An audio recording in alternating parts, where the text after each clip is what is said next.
మీదుమిక్కిలిగా ఉన్నటువంటి ఆ సంతోషము చేత అతను ఇతర విషయములన్నింటినీ కూడా విడిచిపెట్టేశాడు. స్వాంచ పత్నీం అభిప్రేతాం తారాంచాపి సమీప్సితాం విహరంతం అహోరాత్రం కృతార్థం విగతజ్వరం. ఆయన తన భార్య అయినటువంటి రుమని పొందాలి అని చాలా కాలంగా అపేక్షిస్తున్నాడు. ఇవాళ వాలి వధ తర్వాత తన భార్యని తాను పొందగలిగాడు. ఇప్పుడు రుమతో పాటుగా వాలి భార్య అయినటువంటి తార కూడా సుగ్రీవుణ్ణే ఆశ్రయించి సుగ్రీవుడి భార్యగా ఆమె మసలుతోంది. నేను మీతో మనవి చేశాను ఈ విషయం. భర్త మరణించిన తరువాత సంధ్యావందనం చేసేటటువంటి అలవాటు ఉన్న వానర జాతిలో ఉన్న స్త్రీ ఆమె కోరుకుంటే ఆయన అన్నదమ్ముల్లో ఎవరినైనా పతిగా స్వీకరించవచ్చు. కాబట్టి ఇప్పుడు తార మళ్ళీ సుగ్రీవుణ్ణి భర్తగా స్వీకరించింది. కాతే కాంత కస్తే పుత్ర సంసారోయమతీవ విచిత్ర కస్యత్వం కుతయాయాత తత్వం చింతియ తదీయభ్రాత. శంకర భగవత్పాదులు అందుకే అంటారు, ఎవరు భార్య, ఎవరు బిడ్డలు, ఎవరు నువ్వు, ఎవరి కోసం ఎవరు.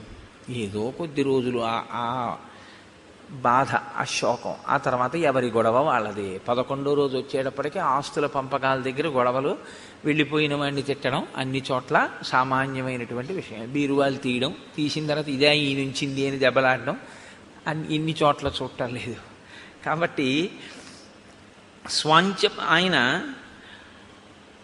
తార కూడా తనతో కూడినటువంటి కారణం చేత చాలా సంతోషంగా, అసలు అహోరాత్రం అంటే రాత్రి పగలు కూడా వేరొక వ్యవహారం అనేటటువంటిది ఏదీ లేకుండా స్త్రీ సుఖమును అపేక్షిస్తూ స్త్రీ సుఖమును పొందుతూ ఆయన తన జీవితాన్ని తాను సంతోషం అనుకుని గడిపేస్తున్నాడు.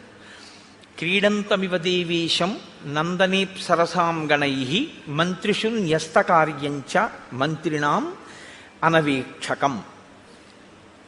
తాను రాజుగా నిర్వహించవలసినటువంటి బాధ్యతలు కొన్ని ఉంటాయి.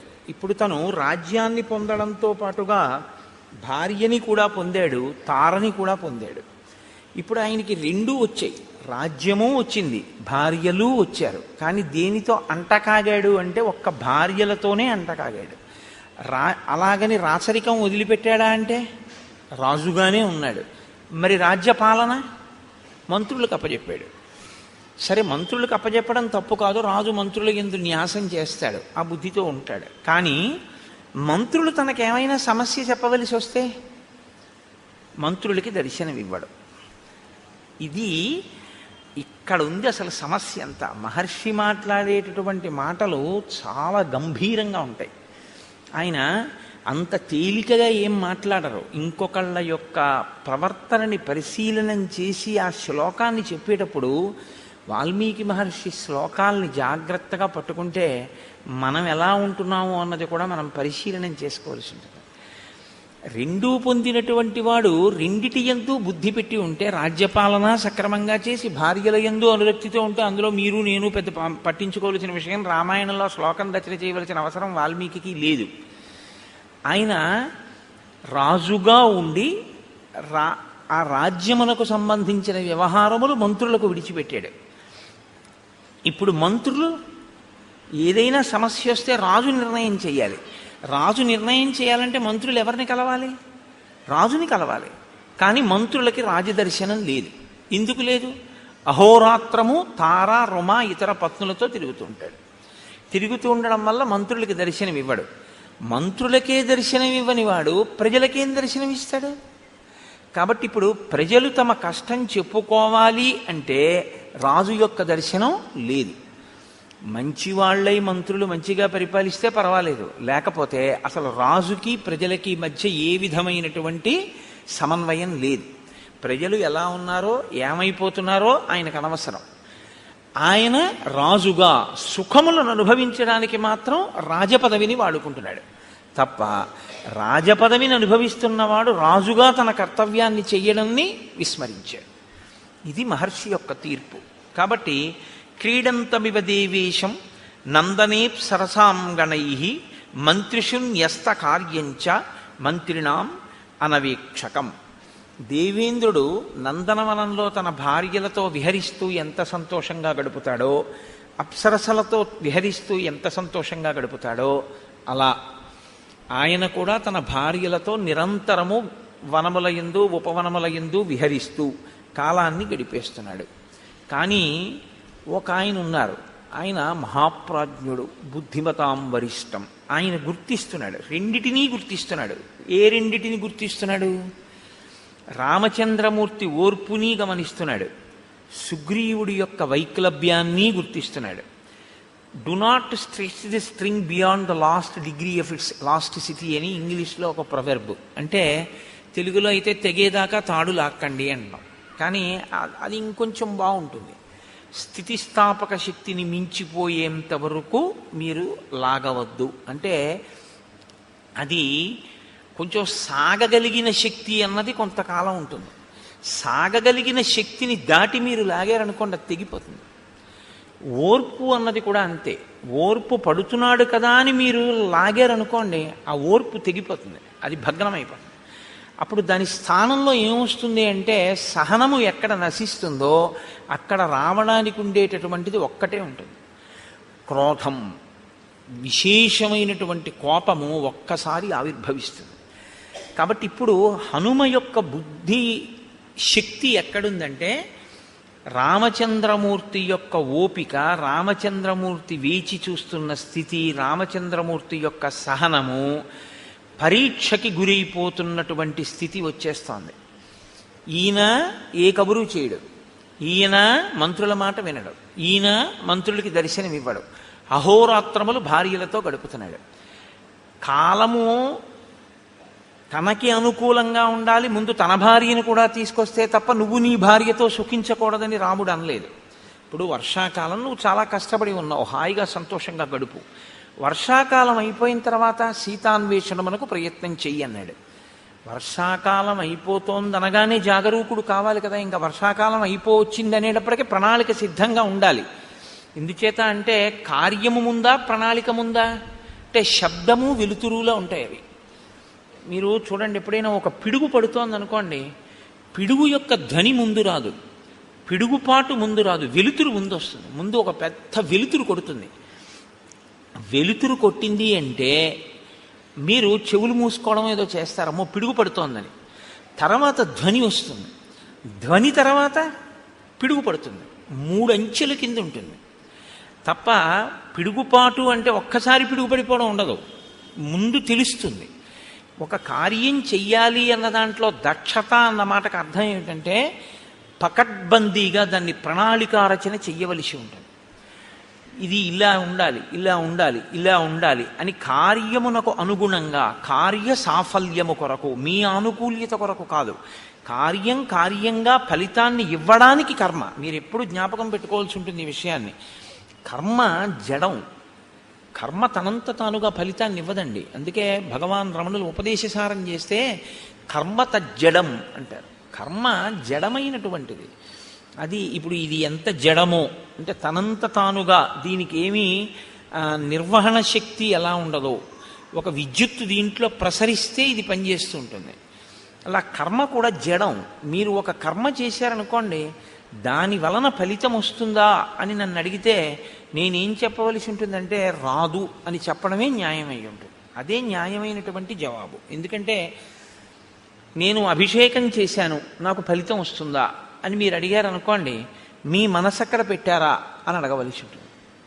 మీరు కేవలంగా ఓ నీళ్లు పోయడమో ఓ పాలు పోయడమో చేసినంత మాత్రం చేత మీకు దాని వలన ఫలితం ఏం వచ్చేది. కానీ ఏదో హీనపక్షంలో మీరు ఒక కార్యం చేశారు కాబట్టి, ఏదో అభిషేకం చేశాననేటటువంటి నటన యందు కూర్చున్నాడు కాబట్టి ఏదో కొంత ప్రయోజనం సిద్ధించవచ్చు. కానీ అభిషేక ప్రయోజనం ఎప్పుడు సిద్ధిస్తుందంటే మీరు భక్తితో మీ మనస్సుని అక్కడ పెట్టినప్పుడు. మీ మనస్సుని అక్కడ పెట్టినప్పుడు ఒక్కొక్కసారి ఏమవుతుందంటే పదార్థముల అవసరం ఉండదు, కర్మ అవసరం ఉండదు. కర్మ మనసు చేసేస్తుంది, మనసుకు ఆ శక్తి ఉంది. అందుకే దానికి స్వప్న వస్తుంది. మనసుకున్న బలం, మనసుకున్న బలహీనత రెండూ ఒకటే బలహీనత, అదే బలం. మనసుకి ఏది బలహీనతో దాన్ని మీరు బలంగా మార్చగలిగితే మీరు ధన్యులు. మనసుకి ఏది బలమో దాన్ని మీరు బలహీనతగా మార్చుకుంటే మనం అధములం. అంతే తేడా. నీ మాట స్పష్టంగా లేదు అంటారు మీరు, నాకు తెలుసు. మీరు ఒక కర్మ చేస్తున్నారనుకోండి, ఆ కర్మ చేసే ముందు దాని యందు శ్రద్ధ అంటే భక్తి, అది ఎందుకు చేస్తున్నాం మనం అన్న విషయం మీద కొంత అవగాహన ఉండాలి. అది దీని కొరకు ఉద్దేశింపబడింది అన్నప్పుడు ఆ కోణంలోనే మీరు దాన్ని చెయ్యవలసి ఉంటుంది తప్ప ఏదో కర్మని కర్మగా చేశారనుకోండి. అన్నవరం సత్యనారాయణ స్వామి వారి వ్రతం 116 గంటలు కూర్చుని చేశాయనుకోండి, మీరు 116 మందిని త్రికరణ శుద్ధిగా చెప్పండి ఎందుకు చేశారు అని అడిగారు అనుకోండి. మేమందరం మా అమ్మాయి పెళ్లి కోసం చేశాం అన్నారనుకోండి, ఇప్పుడు చెయ్యకుండా చూస్తున్న ఆయన కూతురు పెళ్లి సెటిల్ అవ్వచ్చు. అదేమిటండి అని మీరు అడగచ్చు. ఈయన నవగ్రహ మంటపాన్ని ఆవాహన చేస్తూ సెల్ ఫోన్ మాట్లాడతాడు. ఇంకేవి పూజ అది? అది వ్రతం కాదు, అది వ్రతభంగం. వ్రతముల్ చేయుచునొక్కమారైన యవ్వారిన్ విచారించినన్ వ్రతభంగంబులు మానునట్టి వరదున్ వామాక్షులు ఇక్షించియున్ గత చేలా ప్లవనంబు నీడు వ్రతభంగంబంచు పాలతటన్యస్తకరబ్జలై సరసలీలను రొక్కిరట్లందరూ అంటారు పోతన గారు కాత్యాయని వ్రతం గురించి మాట్లాడుతూ. ఎవరు మనసు తీసుకెళ్ళి అక్కడ పెట్టాడో వాడికి పదార్థము యొక్క అవసరం లేకుండా వాడు సృజించగలడు. స్వప్నం అందుకే కదండి వచ్చింది. స్వప్నంలో మీ శరీరం ఏమీ వెళ్ళదు, మీ కళ్ళేమీ చూడవు, మీరేం వెళ్ళరు. కానీ స్వప్నావస్థ మీరు జాగృతి యందు ఎలా ఉన్నారు అన్నదానికి ఒక రుజువు. మీరు నిజంగా జాగృతులు అంటే మీ ఇంద్రియములు తెలివిగా ఉండగా, మీ ఇంద్రియములన్నీ ఆ వస్తువునే పట్టుకుని ఉంటే మనసు ఏం చేస్తుందో తెలుసా అండి? మీరు నిద్రపోయినప్పుడు మీ ఇంద్రియాలు ఏం పట్టుకున్నాయో దాన్నే మీకు చూపిస్తుంది, ఇంకొక దాన్ని చూపించదు. నేను రామాయణం మీద తదేక దృష్టితో ఉండి రామాయణం చెప్తున్నాను అనుకోండి, నాకు రాత్రి కల ఏం రావాలంటే సీతారాముల యొక్క పాదార్చన నేను చేస్తున్నట్టు కల వస్తే నేను చెప్పిన రామాయణానికి నేను సిద్ధి పొందుతున్నాను అని గుర్తు. ఎందుకని? నాకు నిజంగా రామాయణం చెప్పేటప్పుడు ఆ సీతారాముల మీద అంత భక్తి విశ్వాసాలతో నా మనసు పొంగిపోయినది నిజమైతే, నేను రామాయణం చదువుకునేటప్పుడు అంత భక్తితో అంత ప్రీతితో నేను చదువుకుని నాకు ఎప్పుడూ ఆ రాముడే ఆ సీతమ్మే జ్ఞాపకానికి వస్తే నా కలలో మనసు ఏం చేస్తుందంటే, ఈ కన్ను చూడనిది, ఈ చెవి విననిది, ఈ చెయ్యి ముట్టుకోవడానికి పక్కన లేని తులసి దళాల్ని తీసుకొచ్చి సీతారాముల పాదములను రాత్రి నా కన్నుల ముందు ఉంచుతుంది. కదలని ఈ చెయ్యి కదిలి, కదలని అంటే బాహ్యంలో కదలని చెయ్యి ఆంతరమునందు కదిలి అక్కడ లేని తులసి దళాల్ని తీసి ఆయన పాదముల మీద వేస్తుంది. అలా వేసింది అంటే ఖచ్చితంగా నువ్వు రామానుగ్రహాన్ని పొందుతున్నావు అని గుర్తు. ఎప్పుడు పొందింది అలాగా? ఓ కళ నువ్వు రా, నాకు సీతారాములు కల్లోకి రావాలి, నేను కల్లో సీతారాముల పాదాల మీద తులసి దళాలు వెయ్యాలని మీరు సంకల్పం చేసి పడుకోండి, వస్తుందేమో? రాదు. మీరు దేన్ని చూశారో ఎక్కువ మీ బుద్ధి దేని మీద ఉందో దాన్ని పట్టుకుంటుంది మనసు. పట్టుకుని దాన్ని సృష్టిస్తుంది, కల్లో సృష్టించి తీసుకొస్తుంది. ఆ తీసుకురావడం కూడా ఎలా తీసుకొస్తుందో తెలుసా అండి? మనసుకున్న చాలా గొప్ప బలం అదే.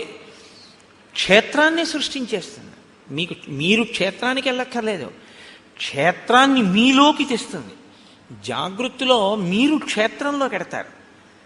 మీరు బాగా పట్టుకోవాలి అంటే, ఇప్పుడు నేను జాగృతిలో ఉన్నాను అనుకోండి, నేను లేచి ఉన్నాను అంటే నా ఇంద్రియములు లేచి ఉన్నాయి, నా కళ్ళు చూస్తున్నాయి, నా చెవులు వింటున్నాయి, నా స్పర్శ తెలుస్తోంది. దీన్ని జాగృతి అంటారు. జాగృతిలో నేను అంటే ఇంద్రియములతో శరీరముతో క్షేత్రంలోకి ఎడతాను. మీకు ఉదాహరణ చెప్పాలంటే, ఇవాళ సోమవారం కదండి. ఇప్పుడు నేను ఇవాళ సాయంకాలం సోమవారం కాళహస్తి వెళ్దాం అనుకున్నాను అనుకోండి, కాళహస్తి క్షేత్రంలోకి నేను నా శరీరంతో ఇంద్రియాలతోటి పెడతాను. స్నానం చేసి ఏదో పంచ కట్టుకుని గుళ్ళోకి పెడతాను, మారేడు దళాలు అట్టుకుని వెళ్ళి నా మనసు మగ్నమైపోయింది అనుకోండి. మనసు యొక్క శక్తి ఏమిటో తెలుసా అండి? శ్రీకాళహస్తిని మీలోకి తీసుకొస్తుంది.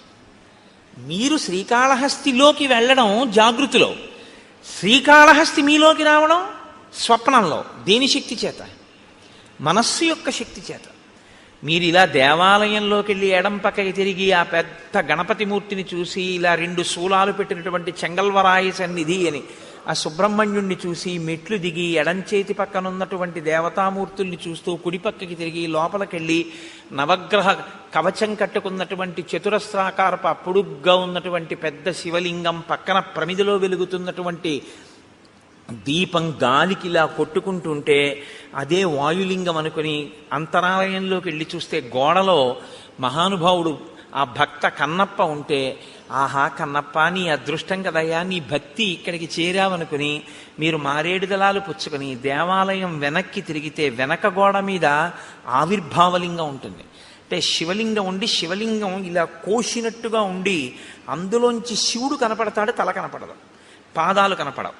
అంటే ఏ పరమాత్మ యొక్క కింది భాగాన్ని పై భాగాన్ని నువ్వు తెలుసుకోలేవో, అనంతమై ఉన్నాడో, అనంతమైనటువంటి పరమాత్మ చేత పరివ్యాప్తమైన లింగస్వరూపమై బ్రహ్మాండమంతా ఉంది అని తెలుసుకోదగినటువంటి ఆవిర్భావలింగాన్ని దేవాలయం వెనకాతల చూసి మీరు వెళ్ళేటప్పుడు ఆ కుడి చేతి పక్కన మొదట ప్రదక్షిణ మార్గంలోనే ఆ దుర్గమ్మ తల్లిని చూసి వెనక ఆవిర్భావలింగం, మళ్ళీ కుడి పక్కకి తిరిగితే మీ కుడి చేతి వైపు కోష్ట గణపతి, మీరు అలా తిరిగి వచ్చి మళ్ళీ శివలింగాన్ని చూసి అలా బయటికి వెళ్ళి కుడి చేతి పక్కకి తిరిగి నడుస్తుంటే వేదిక మీద నల్లటి గుడ్డలు దీపాలు వెలిగించి పట్టుకెళ్ళి అక్కడ పెట్టేటటువంటి శనీశ్వరమూర్తి దగ్గర నుంచి వెంకటేశ్వరుడు, కనకదుర్గమ్మ వారు, మళ్ళీ మీరు ఇలా కుడి పక్కకి తిరిగితే అరుగు మీద 63 మంది నాయనార్లని దాటిన తర్వాత ఎడం పక్కన మార్కండేయలింగం, మార్కండేయలింగం దాటి మీరు కొంచెం ముందుకెళ్ళి కుడి పక్కకి తిరిగితే ఓ చిన్న గుడిలా ఉండి అందులో ఓ శివలింగం, మీకు అనురక్తి ఉంటే కాసిని తుమ్మిపూలు మారేడు దళాలు పట్టుకెడితే మీ చేత్తో మీరు మార్కండేయలింగం మీద శివలింగం మీద మీరు పూజ చేసుకోవచ్చు. శ్రీకాళహస్తిలో మీరు అక్కడ మెట్లు దిగి ఇలా కిందకి ఎదురుగుండా చూస్తే నిలబడి ఉన్నటువంటి జ్ఞానప్రసూనాంబ, పెద్ద కిరీటం, అమ్మవారి కిరీటంలో ఉన్నటువంటి పెద్ద మణి, ఆ తల్లి యొక్క స్వరూపం, ఆవిడ కట్టుకున్న చీర, ఇంత పెద్ద కుంకం సారలు బొట్టు పెట్టుకున్నటువంటి వృద్ధ అర్చకుడు, ఆయన తీసుకెళ్లి అమ్మవారికి కుంకుమార్చన చేసి ఉండడం వల్ల ఆయన అరికాళ్ళు కూడా ఎర్రపడిపోయి అంచులు కూడా కుంకంతో ఎర్రబడి, ఆయన కూర్చున్నప్పుడు పృష్ఠభాగం పంచె ఉత్తరీయం కూడా కుంకం అంటుకుపోయి, ఆయన అరిచేతులన్నీ కుంకంతో ఉండి ఆయన నీరాజనం తీసుకొచ్చి మీకు ఇస్తే మీరు నీరాజనం తీసుకుని పువ్వులు తీసుకుని అమ్మవారి ఆలయానికి ఇలా ప్రదక్షిణం చేసి బయటికి వస్తుంటే అభిషేకం టిక్కెట్ ఉన్న వాళ్ళకి ఉత్తరీయాలు వేస్తున్నటువంటి ప్రదేశం, ఆ ఎడంచేతి పక్కన ఉన్నటువంటి స్వామివారి ఊంజల్ మంటపం, అక్కడ ఉన్నటువంటి ఆ అద్దాల మంటపం, అది చూసి మీరు బయటికి వచ్చి మళ్ళీ ఇలా కుడి చేతి పక్కకి తిరిగి కుడి పక్క మెట్లెక్కితే ఒక చోట గీసినటువంటి వృత్తంలో నిలబడి చూస్తే మీకు ఎదురుగుండా కాళహస్తీశ్వరుని యొక్క శిఖర దర్శనం, ఇంకొక వృత్తంలో నిలబడి మీరు ఇలా చూస్తే అమ్మవారి శిఖర దర్శనం, ఇంకొక వృత్తంలో నిలబడి మీరు చూస్తే కొండ మీద ఉన్నటువంటి కన్నప్ప గుడి దర్శనం, యమధర్మరాజ ప్రతిష్ఠిత లింగం, అది దాటిటొస్తే ధర్మరాజ ప్రతిష్ఠిత లింగం, ఆ పక్కన చండీశ్వరుడు, ఆయన దగ్గరికి వెళ్ళి నమస్కారం చేసి మీరు మెట్లు దిగి మళ్ళీ కుడి పక్కకి తిరిగితే మీ ఎడం పక్క అరుగు మీద పెద్ద స్ఫటికలింగం పొడుగ్గా, దాని వెనకాతలో చిన్న బల్బు, ఆ లైట్ వెలుగుతున్నప్పుడు కనపడుతున్నటువంటి ఆ జ్యోతిస్ఫాటిక లింగమౌళి విలసత్పూర్ణేందుమంతామృతై అన్నట్టుగా ఉన్నటువంటి ఆ స్ఫటిక స్వరూపం, మీరు మళ్ళీ కుడి పక్కకి తిరిగితే కన్నప్పలింగం అరుగు మీద,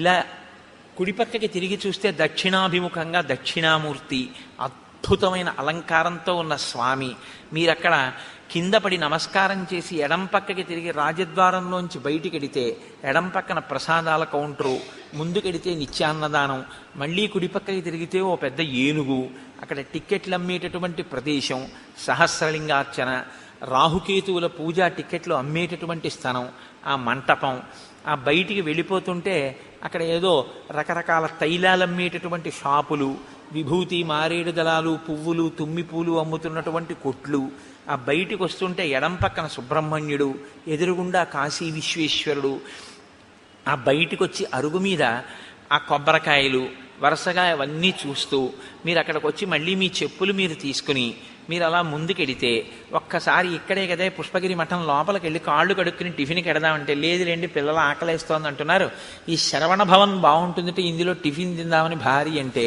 శరవణ భవన్లోకి వెళ్ళి కూర్చున్న తర్వాత ఏమి ఇమ్మంటారు అని సర్వర్ అడిగితే మీకు తెలివి వచ్చింది అనుకోండి, ఇప్పుడు కాళహస్తి మీలో ఉందా, మీరు కాళహస్తిలో ఉన్నారా? మీ యందు కాళహస్తి ఉంది, మీరు మీలోకి కాళహస్తి చేరింది, శ్రీకాళహస్తి. ఇది మనస్సు యొక్క శక్తి. మనస్సు జాగృతి యందు బాగా దేన్ని పట్టుకుంటుందో దాన్ని సంకల్పంతో మీలోకి తీసుకొచ్చేయగలదు. అది వచ్చింది అని కూడా ఎవ్వరికీ తెలియదు లోకంలో. మీరు శ్రీకాళహస్తి వెళ్తే తెలుస్తుంది. మీలోకి శ్రీకాళహస్తిని తెచ్చేసుకోగలిగిన శక్తి మీకు వచ్చేసింది అనుకోండి, ఆయనలోకి శ్రీకాళహస్తిని తెచ్చేసుకుని ఆయన శ్రీకాళహస్తిలో ఉన్న శివలింగాన్ని అర్చిస్తున్నాడు, కూర్చున్నట్టున్నాడు. కానీ ఆయనలోకి శ్రీకాళహస్తి వచ్చి ఉంది అన్న విషయం కూడా ఎవరికీ తెలియదు. ఇప్పుడు మనసుకి శక్తి ఉందా లేదా? మనసు యొక్క బలం ఇదే, బలహీనత ఇదే. మీరు దాన్ని బాగా శిక్షణ ఇస్తే దేన్నైనా మీలోకి తెస్తుంది. మీరు ఏ శిక్షణ ఇవ్వకపోతే దాని ఇష్టం వచ్చి నువ్వు పట్టుకున్న అవి తిరిగి అవన్నీ తీసుకొచ్చి మీలో పెడతాం. అదే బలహీనత. దాన్ని మీరు మార్చగలిగితే అదే దాని బలం. ఇప్పుడు నేను అన్న మాట మీరు బాగా పట్టుకున్నారనుకుంటున్నాను. మీరు వాడుకోవడంలో ఉంటుంది ఆ సాధనాన్ని. ఈశ్వరుడు ఈ మనస్సును అందరికీ ఇచ్చాడు. దీన్ని మీరు వాడారా మీలోనే బ్రహ్మాండములన్నీ ఉంటాయి. మీరు ఎక్కడికి వెళ్ళక్కర్లేదు. మార్నింగ్ వాక్ చేస్తూ మీరు అలా తిరుగుతూ మీరు ఇవాళ నేను 7 నదులలో స్నానం చేస్తానంటే చెయ్యొచ్చు. నేను ఇవాళ 7 క్షేత్రాలని చూస్తాననుకుంటే మార్నింగ్ వాక్ చేస్తూ మీరు 7 క్షేత్రాలని చూడొచ్చు. మీరు పైకి శరీరం తిరుగుతూ ఉంటుంది.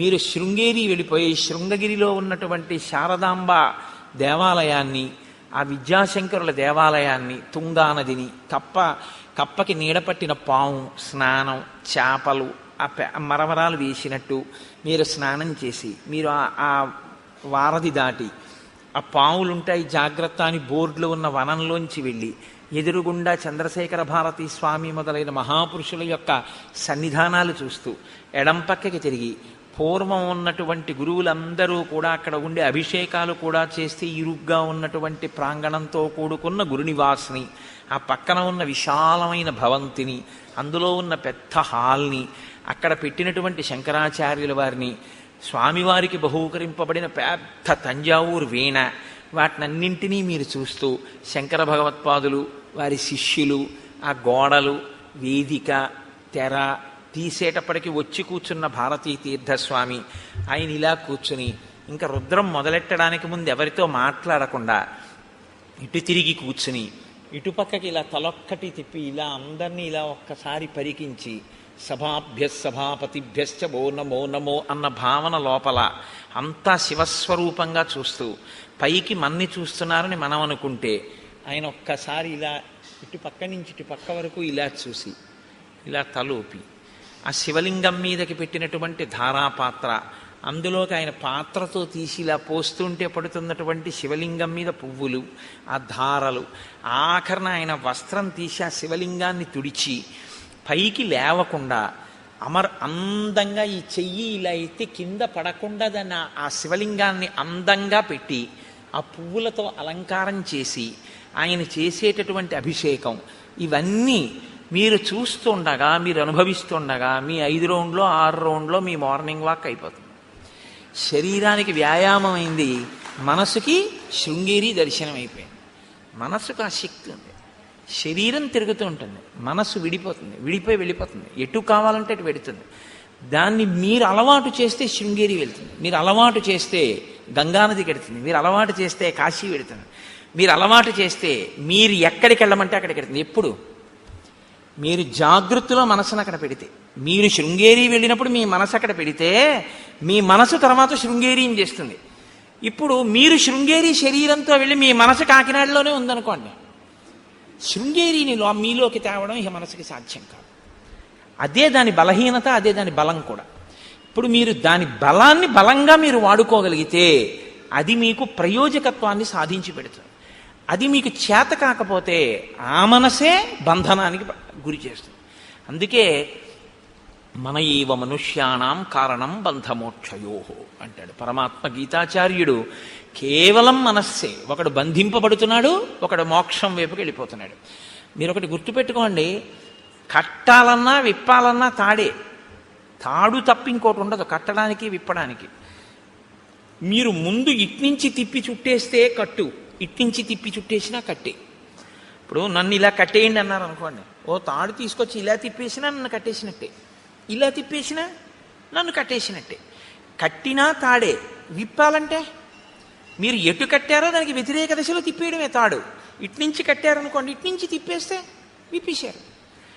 వ్యతిరేక దిశలో తిప్పితే విప్పడం, మీరు కట్టాలనుకున్నది ఏ దిశలో కావాలంటే అటు తిప్పితే కట్టడం. కట్టినా విప్పినా చెయ్యి తిప్పడంలో ఉంది. మీరు ఎటు తిప్పి, ఒకలా తిప్పితే కట్టు, ఒకలా తిప్పితే విప్పడం. ఆ తాడు మాత్రం అదే. కట్టుకోవడం విప్పుకోవడం మీ చేతిలో ఉంది. కట్టుకున్నా విప్పుకున్నా మీ ఇష్టం. ఈశ్వరుడు మనస్సుని ఇచ్చేశాడు అంతే, తాడు మీకు ఇచ్చాడు. ఇది ఆశ్రమాన్ని ధన్యం చేసుకోవడం అంటారు. ఎందుకు ఎడుతున్నావు గృహస్థాశ్రమంలోకి? ఆవిడ నువ్వు కలిసి తరించడానికి. నీ చెయ్యి ఆవిడ ఎందుకు పట్టుకుందంటే 24 గంటలు నీకు కావలసిన రుచులతోటి నీకు వండి పెట్టడానికి, నీకు సంతానం కనడానికి, శరీరం జర్జరీభూతమైపోయేంత వరకు కూడా కామప్రచోదనంతో బతకడానికి ఇవ్వలేదు ఆవిడ్ని కన్యాదాత. ఆవిడ్ని నీ పక్కన ధర్మపత్నిగా పెట్టుకుని నువ్వు పుణ్యకర్మలు చేసి నీ పుణ్యంలో సగభాగం ఆవిడికిచ్చి ఆవిడ్ని ఉద్ధరిస్తావన్న ఉద్దేశ్యంతో ఆవిడ్ని ఇచ్చాడు. నువ్వు స్వీకరించింది ధర్మపత్నిగా, కేవలం కామపత్నిగా నువ్వు అనుభవిస్తానంటే నీ కర్మ అంతే. ఎవరు జోక్యం ఏం చేసుకోరు అందులో. కానీ పాడైపోవడం అనేది మాత్రం జరిగిపోతూ ఉంటుంది అంతే. కాలం ఆగదు కదండి, వెళ్ళిపోతుంది కాలం.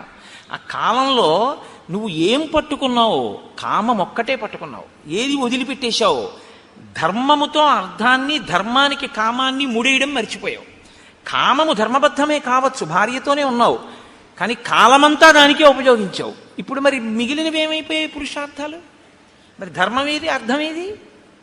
అప్పుడు ఇంకా మరి ఒక పురుషార్థంతోనే పట్టు కూర్చుంటే జీవితం ఏది? మితిమీరిన వ్యామోహమైంది తప్ప అది పురుషార్థ సమన్వయం ఎలా అయింది? పాడవుతున్నట్ట, సన్మార్గంలో ఉన్నట్ట. అందుకనన్నారు మహర్షి, సత్పురుషుల మార్గమును విడిచిపెట్టాడు అన్నారు. అంటే పురుషార్థములను సమన్వయం చేసుకోవడం రాలేదు. రాజ్యాన్ని వదిలిపెట్టి కేవలం భార్య యందు మనసు పెట్టుకున్నాడు. ఇంకొక ఆయన మహాపురుషుడు, ఆయనేం చూస్తున్నారు? ఆయన తిరిగారు ఈయనతో పాటే, హనుమ. ఆయన అప్పుడు ఆయనకి ఒకటే, ఇప్పుడు ఆయనకి ఒకటే. ఇప్పుడు ఆయన ఏం ఆలోచిస్తున్నారు? మహానుభావుడు రామచంద్రమూర్తికి మాట ఇచ్చాడే, ఆయన అలా అరణ్యంలో కూర్చుని ఉన్నారే, మన గుహలో కూర్చున్నారే. మరి శరత్కాలం వచ్చేసింది, ఈయనేమో చెయ్యవలసిన ప్రణాళికారచన చెయ్యట్లేదు. ఇంతకీ ఎక్కడ బయలుదేరాను? పిడుగు ధ్వని వెలుతురు, ముందు ప్రణాళికారచన అన్నది ఒకటి ఉండాలి కదా.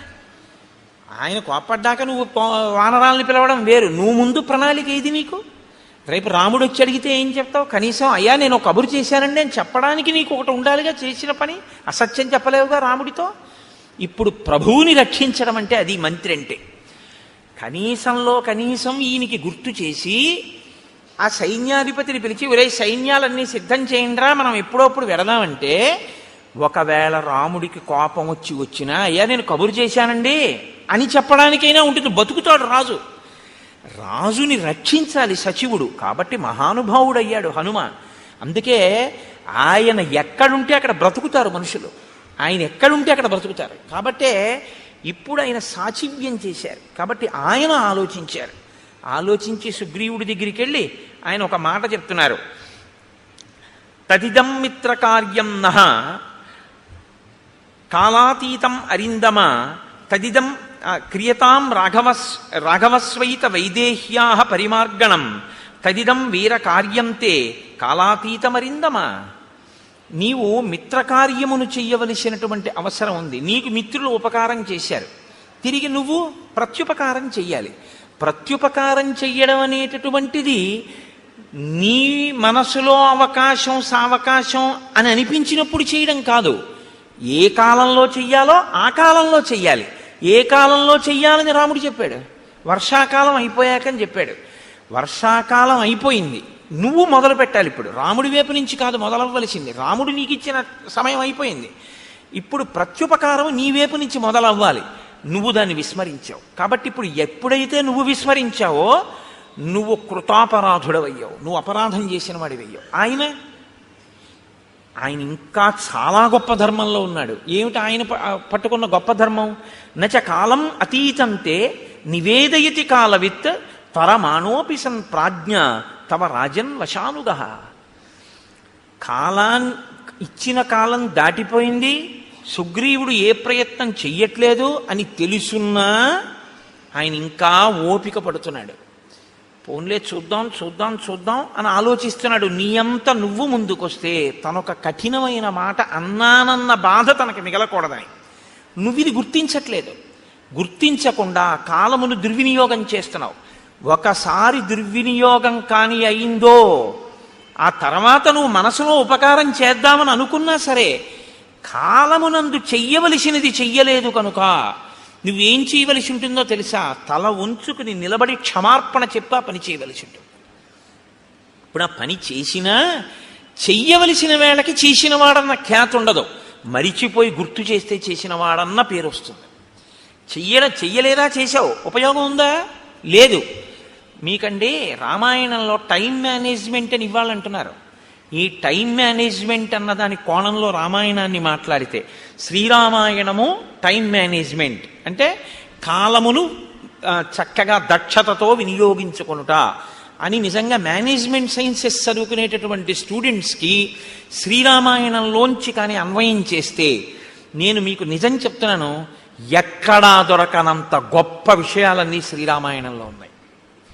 ఎంత గొప్పగా మాట్లాడతాడో, ఎన్ని చోట్ల వస్తుందో.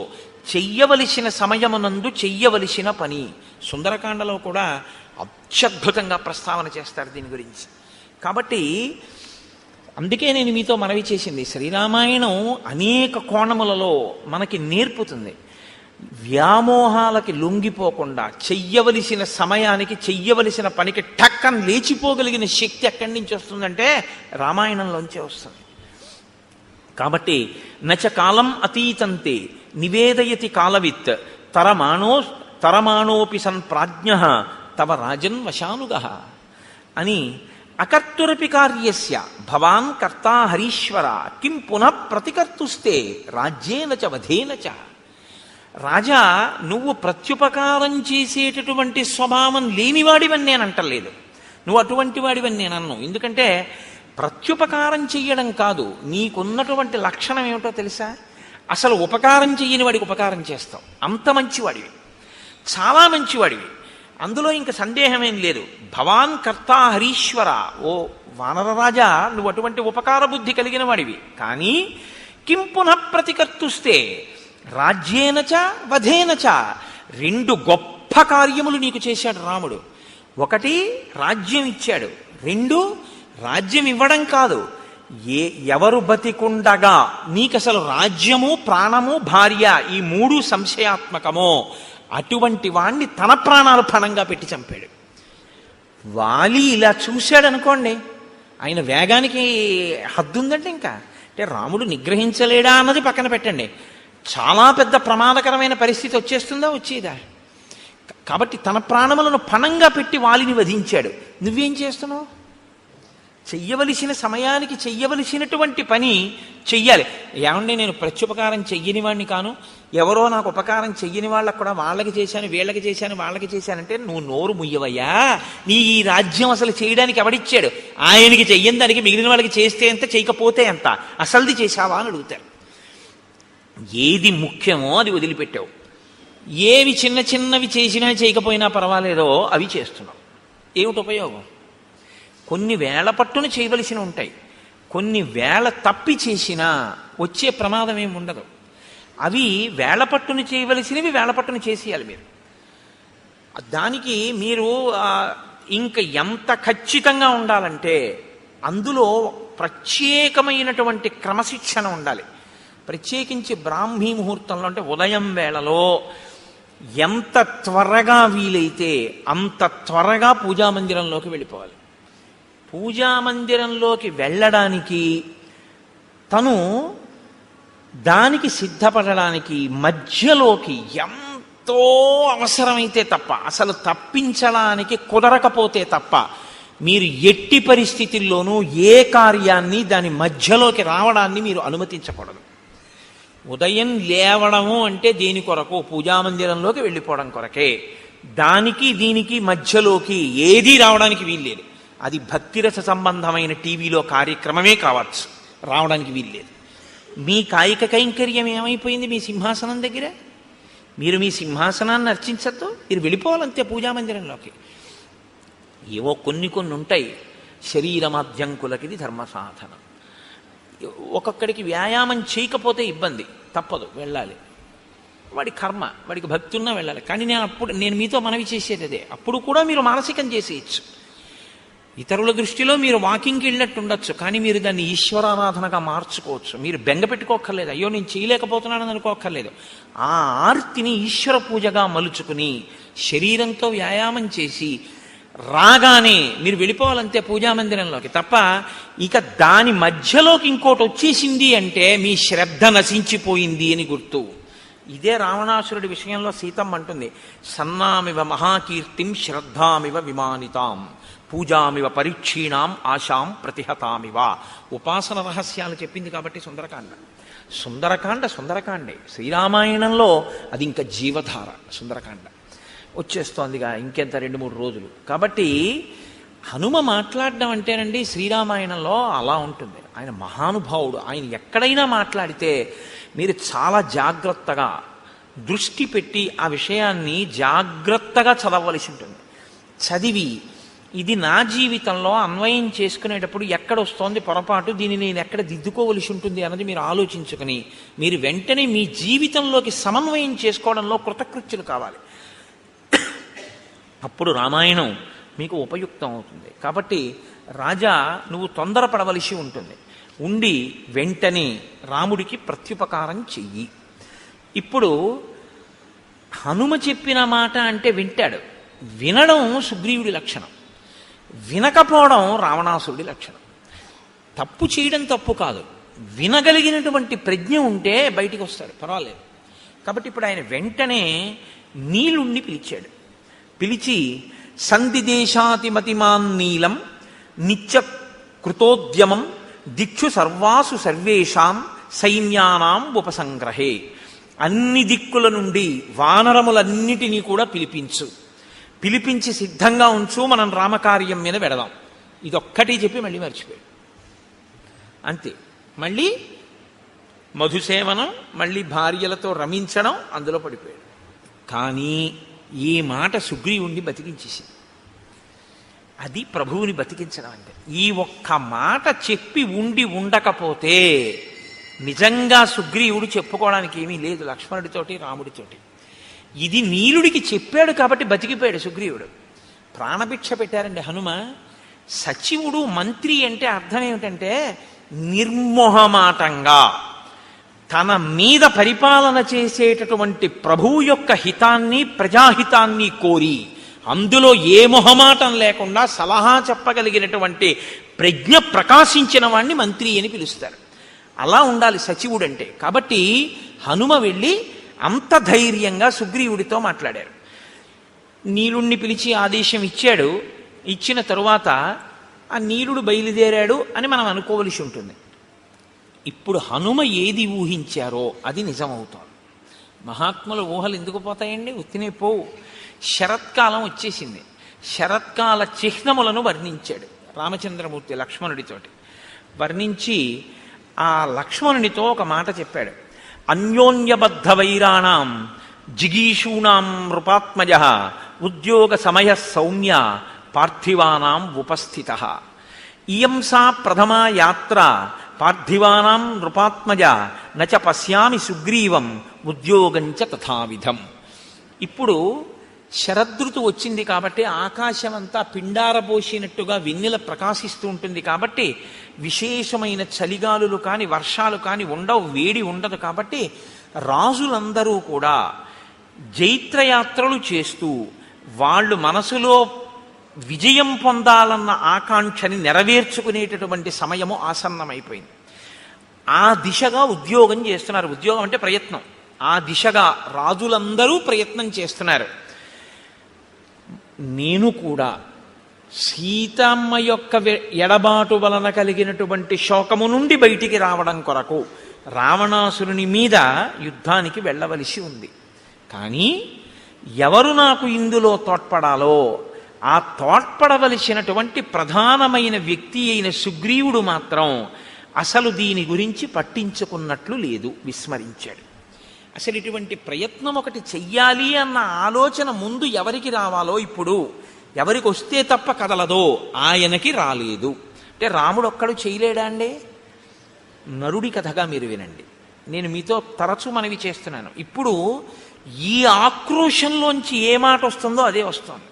మన్ని ఒక ఆయన పట్టించుకోలేదనుకోండి, అస్సలు ఏ ప్రాధాన్యత ఇవ్వకుండా ఏమీ పట్టించుకోకుండా నేను చేస్తానులేండి తప్పకుండానని అసలు ఆయన చేయడానికి దాని గురించి ఆలోచనే లేదనుకోండి, అప్పుడు మీరేమంటారు? అవును, నా గురించి ఎందుకు పట్టించుకుంటాడు, ఇప్పుడు నా అవసరం ఏం లేదుగా, ఇప్పుడు నా పని ఆయనకి ఏం లేదు, నన్ను చేతకానివాడు అనుకుంటున్నాడు, నేనేం చేయలేను అనుకుంటున్నాడు, అందుకని ఇప్పుడు నా గురించి అసలు ఆలోచన ఎందుకు చేస్తాడు? నేను వెళ్ళి ఆయన్ని అడిగితే చేసి పెడతానన్నాడు, కానీ కనీసం ఏమంటే నేను ఇలా చేస్తాను చేయట్లేదు, మీ మాట నాకు జ్ఞాపకం ఉందని కూడా అంటలేదు. చూసావా, అంటాడా? అండా. నరుడన్నవాడి మనస్వభావం అలాగే ఉంటుంది. దీని తరువాతి మాట అదే రావాలి. అలా రాకుండా ఏదో త్రికాల వేదిలా వశిష్ఠుల్లా విశ్వామిత్రుల్లా నాకు తెలుసు నీలుణ్ణి పంపించాడు, ఆ తర్వాత వ్యామోహంలోంచి బయటికి వస్తాడు, ఇలా మాట్లాడాడు అనుకోండి, నరుడు అవడు. నేను అందుకే మీకు తరచు మనవి చేస్తుంటాను, శ్రీరామ కథ నరకథ. ఒక నరుడు ఎలా ప్రవర్తిస్తాడో అలాగే మాట్లాడతాడు అని చెప్తుంటాను. కాబట్టి ఆయన అన్నాడు, అనాదో హృతరాజ్యోయం రావణేన చ దర్శిత దీనో దూరగృహ కామి మాం చైవ శరణంగతః. లక్ష్మణ, సుగ్రీవుడు ఏమనుకుంటున్నాడో తెలుసా? అనాథో, నేను అనాథుణ్ణి, నాకెవరు లేరు, నన్ను పట్టించుకునేవాళ్ళు లేరు. హృతరాజ్యోయం, నా రాజ్యం పోయింది. రావణేనచ దర్శిత, నేను రావణుడి చేత అవమానింపబడిన వాణ్ణి. దీనో, దీనుణ్ణి, నా భార్యని నేను రక్షించుకోలేని స్థితిలో ఉన్నవాణ్ణి. దూరగృహ, ఇంటి నుంచి చాలా దూరంగా ఉన్నాను, కష్టం చెప్పుకోవడానికి కూడా ఎవరూ లేరు. కామి, భార్య గురించి పరితపిస్తున్నటువంటి వాణ్ణి. మాం చైవ శరణంగతః, నేను ఆ సుగ్రీవుణ్ణి శరణాగతి చేసి ఉన్నవాణ్ణి. కాబట్టి ఇప్పుడు ఆయన అనుగ్రహాన్ని బట్టి నా జీవితం తప్ప నా గురించి ఆయన పట్టించుకోవాలని ఎక్కడుంది లక్ష్మణ? ఈ మాట లక్ష్మణుడికి కోపం తెప్పిస్తుందా తెప్పించదా? అన్నయ్య ఏడిస్తే చూడలేని స్వభావం అనుకోండి. ఒక ఆయనకి రక్తం చూస్తే కళ్ళు తిరిగి పడిపోతాడు. ఆయన్ని తీసుకెళ్ళి మీరు నా గోరు చుట్టూ ఆపరేషన్ చేసేటప్పుడు నువ్వు నా చెయ్యట్టుకో అంటే మీరు బాగానే ఉంటారు. ఆయన్ని తర్వాత మీరు సోడా క్యారేజ్ ఆయనకి తేవాలి కదా. ఆయన రక్తం చూస్తే తట్టుకోలేడు అన్నప్పుడు మీరు ఆయన్ని తీసుకెళ్ళకూడదు మీ గోరు చుట్టూ ఆపరేషన్ చేయించుకోవడానికి కదండి. అంతేకాని మరి లక్ష్మణుడు రాముడి ఖేదాన్ని చూడలేడని రాముడికి తెలుసు, మరి ఎందుకు మాట్లాడుతున్నాడు అంటే ఒక్కొక్కసారి లోపల ఉన్నటువంటి శోకాన్ని ఆపడాన్ని నిగ్రహించడం ఎవ్వరికైనా సాధ్యం కాని స్థితి వస్తుంది. నరుడంటే అంతే. మనుష్యుడు అన్న మాటకు అర్థం ఏమిటంటే నిగ్రహించలేనంత బాధ కలుగుతుంది. అది తన భార్య విషయంలో కలిగితే ధర్మబద్ధం అండి. అది పరకాంత ఎందుకు కలిగితే తప్పు తప్ప తన భార్య ఎందుకు కలిగితే వేళ దాటిపోతోంది, శరదృతువు కూడా వచ్చేసింది. మరి ఆయన బాధపడ్డాడంటే అందులో తప్పే ఉంది.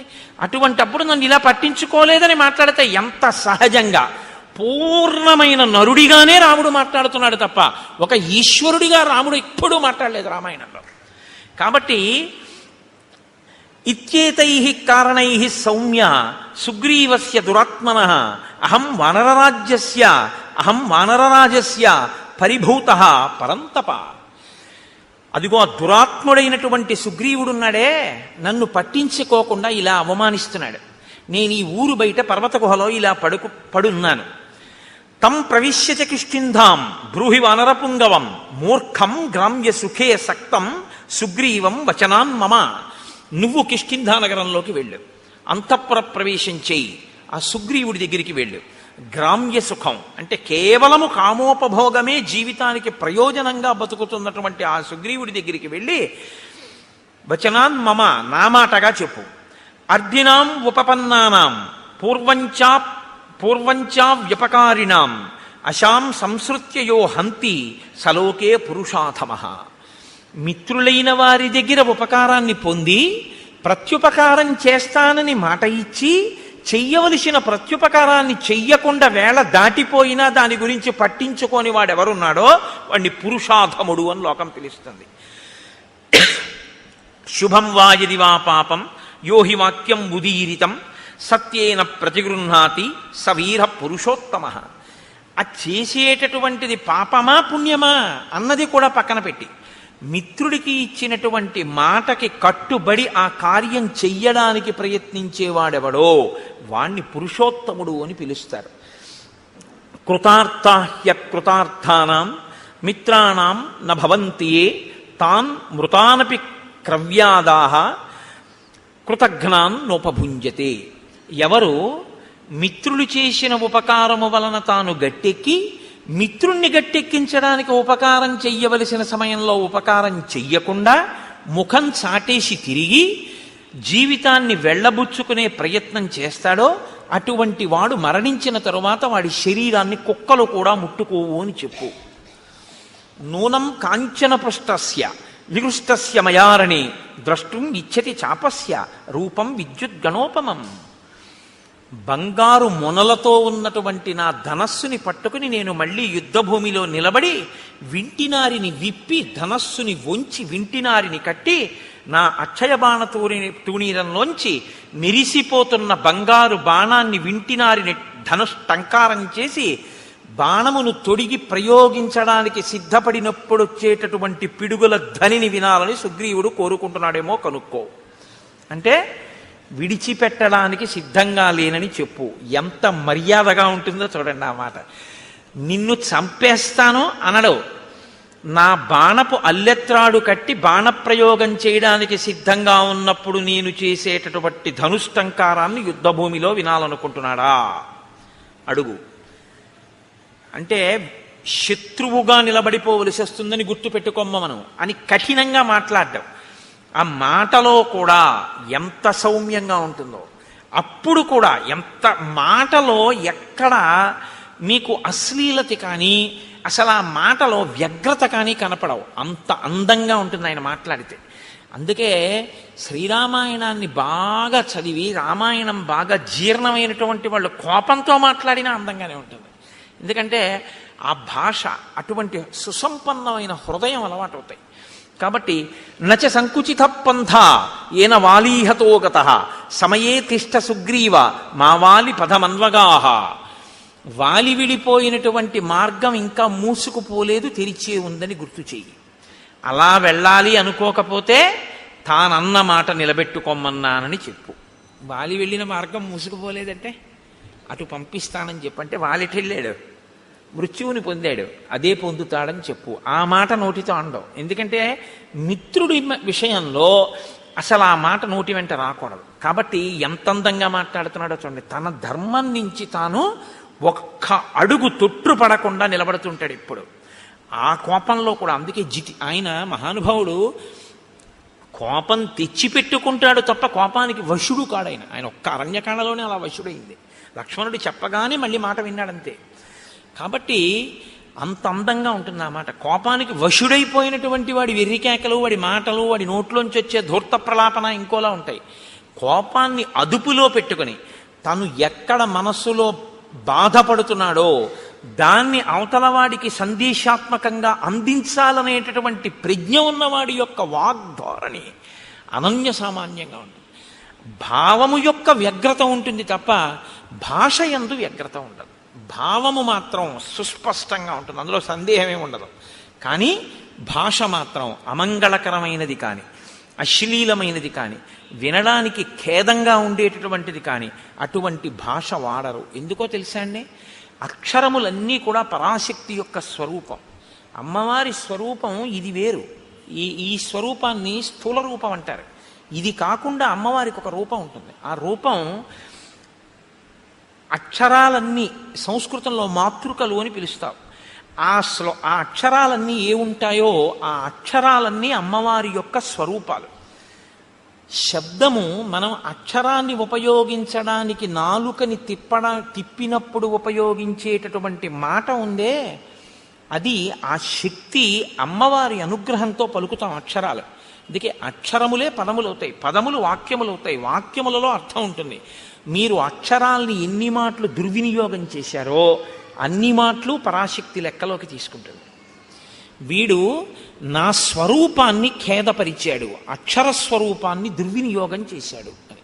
అందుకే మాట చాలా పొందికగా ఉండాలి తప్ప మాటలో అసలు ఏ మాటలు నోటి వెంట రాకూడదో ఆ మాటలు నోటి వెంట తరచు ప్రయోగించడం కానీ, ఏ మాటలు నోటి వెంట అస్తమానం మాట్లాడకూడదో ఆ మాటల్ని వాడడం కానీ చేయకూడదు.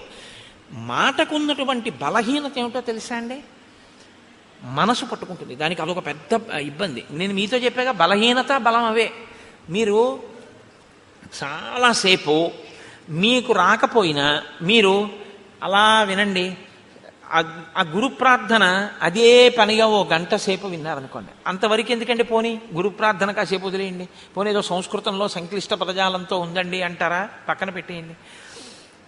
మీరు ఏదో రామదాస్ గారి కీర్తన పెట్టుకుని ఒక గంటన్నరో అలా కీర్తనలు విన్నారనుకోండి, అన్ని కీర్తనల మీద మీ మనస్సు నిలబడదు. వచ్చిన బాధ మీకు ఏదో ఒక కీర్తన మీదకి వెళ్ళి మనసు రంజిల్లుతుంది, పొంగుతుంది.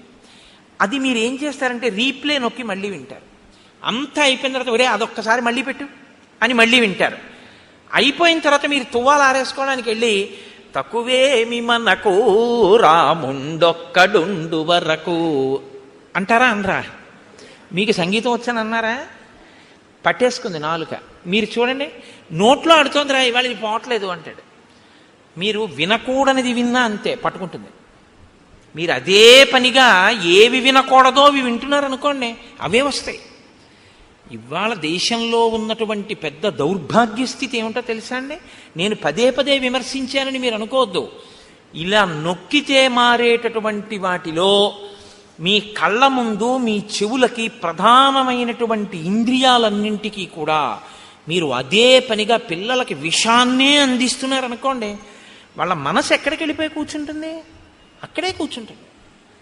దాని మీదే వాడికి వ్యామోహం పెరిగిపోతుంది. ఇంకా ఇంద్రియాలు ఎప్పుడూ దాని మీదే పనిచేస్తే మనసు దాంతో తాదాత్మ్యత చెందిపోతుంది, వెంపర్లాడిపోతుంది దానికోసమే. అదే చూడాలి, అదే చూడాలి, అదే చూడాలి తాపత్రయం. ఏమిటి చూడడానికి ఇందులో అని పడుకోలేడు. మారి మారి మారి మారి అది రామకృష్ణ పరమహంస మాటల్లో అయితే నల్లమందు మరిగిన నెమలి అంటారు. ఆయన మనస్సు గురించి మాట్లాడుతూ ఒకసారి ఎంత చెప్పినా శిష్యుడికి అర్థం కాలేదు. అర్థం కాకపోతే ఆయన అన్నారు, నీకు చూపిస్తాను చూడు మనస్సు అంటే ఎలా ఉంటుందో అన్నారు. ఇవాళ మధ్యాహ్నం 3 అయింది కదా, ఇప్పుడు నీతో నేను మాట్లాడుతున్నప్పుడు లోపల నల్లమందు ఉంది, ఓ నల్లపూసంత నల్లమందు పట్టరా అన్నారు. నెమలి ఎప్పుడు తినలేదు, నెమలి ఏదో తింటూ ఉంటుంది. అలా తింటున్న నెమలిని పిలిచి ఆయన నల్లమందు అక్కడ పెట్టి తినిపించారు. ఆ చిన్న నల్లమందు గుళిక తిండేది. అది మర్నాడు 3 గంటలకు వచ్చేసింది. వచ్చేసి రెక్కలు అల్లారుస్తూ ఓ క్రాంఖణం చేస్తోంది. ఆయన మళ్ళీ ఓ పిసరు నల్లమంది ఎట్టారు. అది మళ్ళీ తినేసి వెళ్ళిపోయింది అంతే వెంటనే. ఇక 3 అయ్యేటప్పటికి మీరు ఎన్ని పెట్టండి, ఆ నల్లమందు పెట్టకపోతే మాత్రం దానికి నిద్ర పట్టదు. అది ఇంకేమీ తినదు. అది మిగిలిన వాటిని కూడా పొడి చేస్తుంది. అంటే అంత గొప్ప నెమలి ఒక్కసారి నల్లమందు పుచ్చుకోవడానికి అలవాటు పడింది అంతే. ఇప్పుడు అది నల్లమందుకి బానిసైంది. మీ మనసు నల్లమందు విషయమే కాదు, మీ ఇంద్రియములనేటటువంటి ద్వారములను తెరిచి దేన్ని లోపలికి పుచ్చుకోవడానికి అలవాటు చేశారో దాన్ని పుచ్చుకొమ్మనే జరుగుతుంది. మీరు అదే పనిగా ఒక దానికి అలవాటు పడిపోయారనుకోండి, ఇంక అదే పని. ఇంకేమున్నదండి ఇప్పుడు ఇవాళ లోకంలో? నేను తరచు విమర్శించానని మీరు దయచేసి ఏమనుకోవద్దు. వేళ లేదు, పాలలేదు. అసుర సంధ్య వేళ దీపాలు పెట్టారు అంటే సనాతన ధర్మంలో ఈ దేశంలో ఒక గౌరవం ఉంది. దీపం పెడితే ప్రతి ఇంటిలోనూ కూడా గృహలక్ష్మి అయిన ఆడది మంగళసూత్రాన్ని కళ్ళకద్దుకుంటుంది. అవునా కదా? సంధ్యాదీపం వెలిగించారు అంటే మంగళసూత్రాన్ని కళ్ళకద్దుకుని ఓసారి ఆ గౌరమ్మకి నమస్కారం చేస్తారు. ఇవాళ ఇలా సంధ్యాదీపం పెట్టి మీరు ఇలా టీవీ పెట్టగానే మెళ్ళో మంగళసూత్రాలు లాగేస్తూ ఉండడం, లాగేసి విసిరేయడం, స్లో మోషన్లో అది ఎంత దూరం వెళ్ళి పడిపోయిందో చూపిస్తూ ఉండడం, లేకపోతే చచ్చిపోయిన శవాల్ని కాలుస్తున్నటువంటి దృశ్యాలు ఇంట్లో ఆ దిక్కున కనపడుతూ ఆ మంటల యొక్క దృశ్యాలు గోడల మీద వాటి మీద పడుతూ ఉండడం, భయానకంగా దాన్ని చూస్తూ ఉండడం, కొట్టుకున్నవి పొడుచుకున్నవి 1కి 4 మాటలు రీప్లే చూపిస్తూ ఉండడం, అర్ధరాత్రి వేళ ఘోరమైనటువంటి వాటిని సావధానంగా చూసే అవకాశం పిల్లలకి ఇవ్వడం, ఇవన్నీ పిల్లలకి ఇచ్చి మీ పిల్లలు మంచిగా ఉండాలని మీరు కోరుకుంటే ఎలా ఉండడం కుదురుతుందండి వాళ్ళకి? రోజు విషం పెడితే విషకన్య అవుతుంది తప్ప అది ఆవుదూడ ఎలా అవుతుంది? ఇవాళ మన దౌర్భాగ్యం అంతా దీని గురించే ఏడిచారు మహానుభావులు శాసనసభల్లో. సంస్కృతి నశించిపోతుందా అని ఏడిచారు.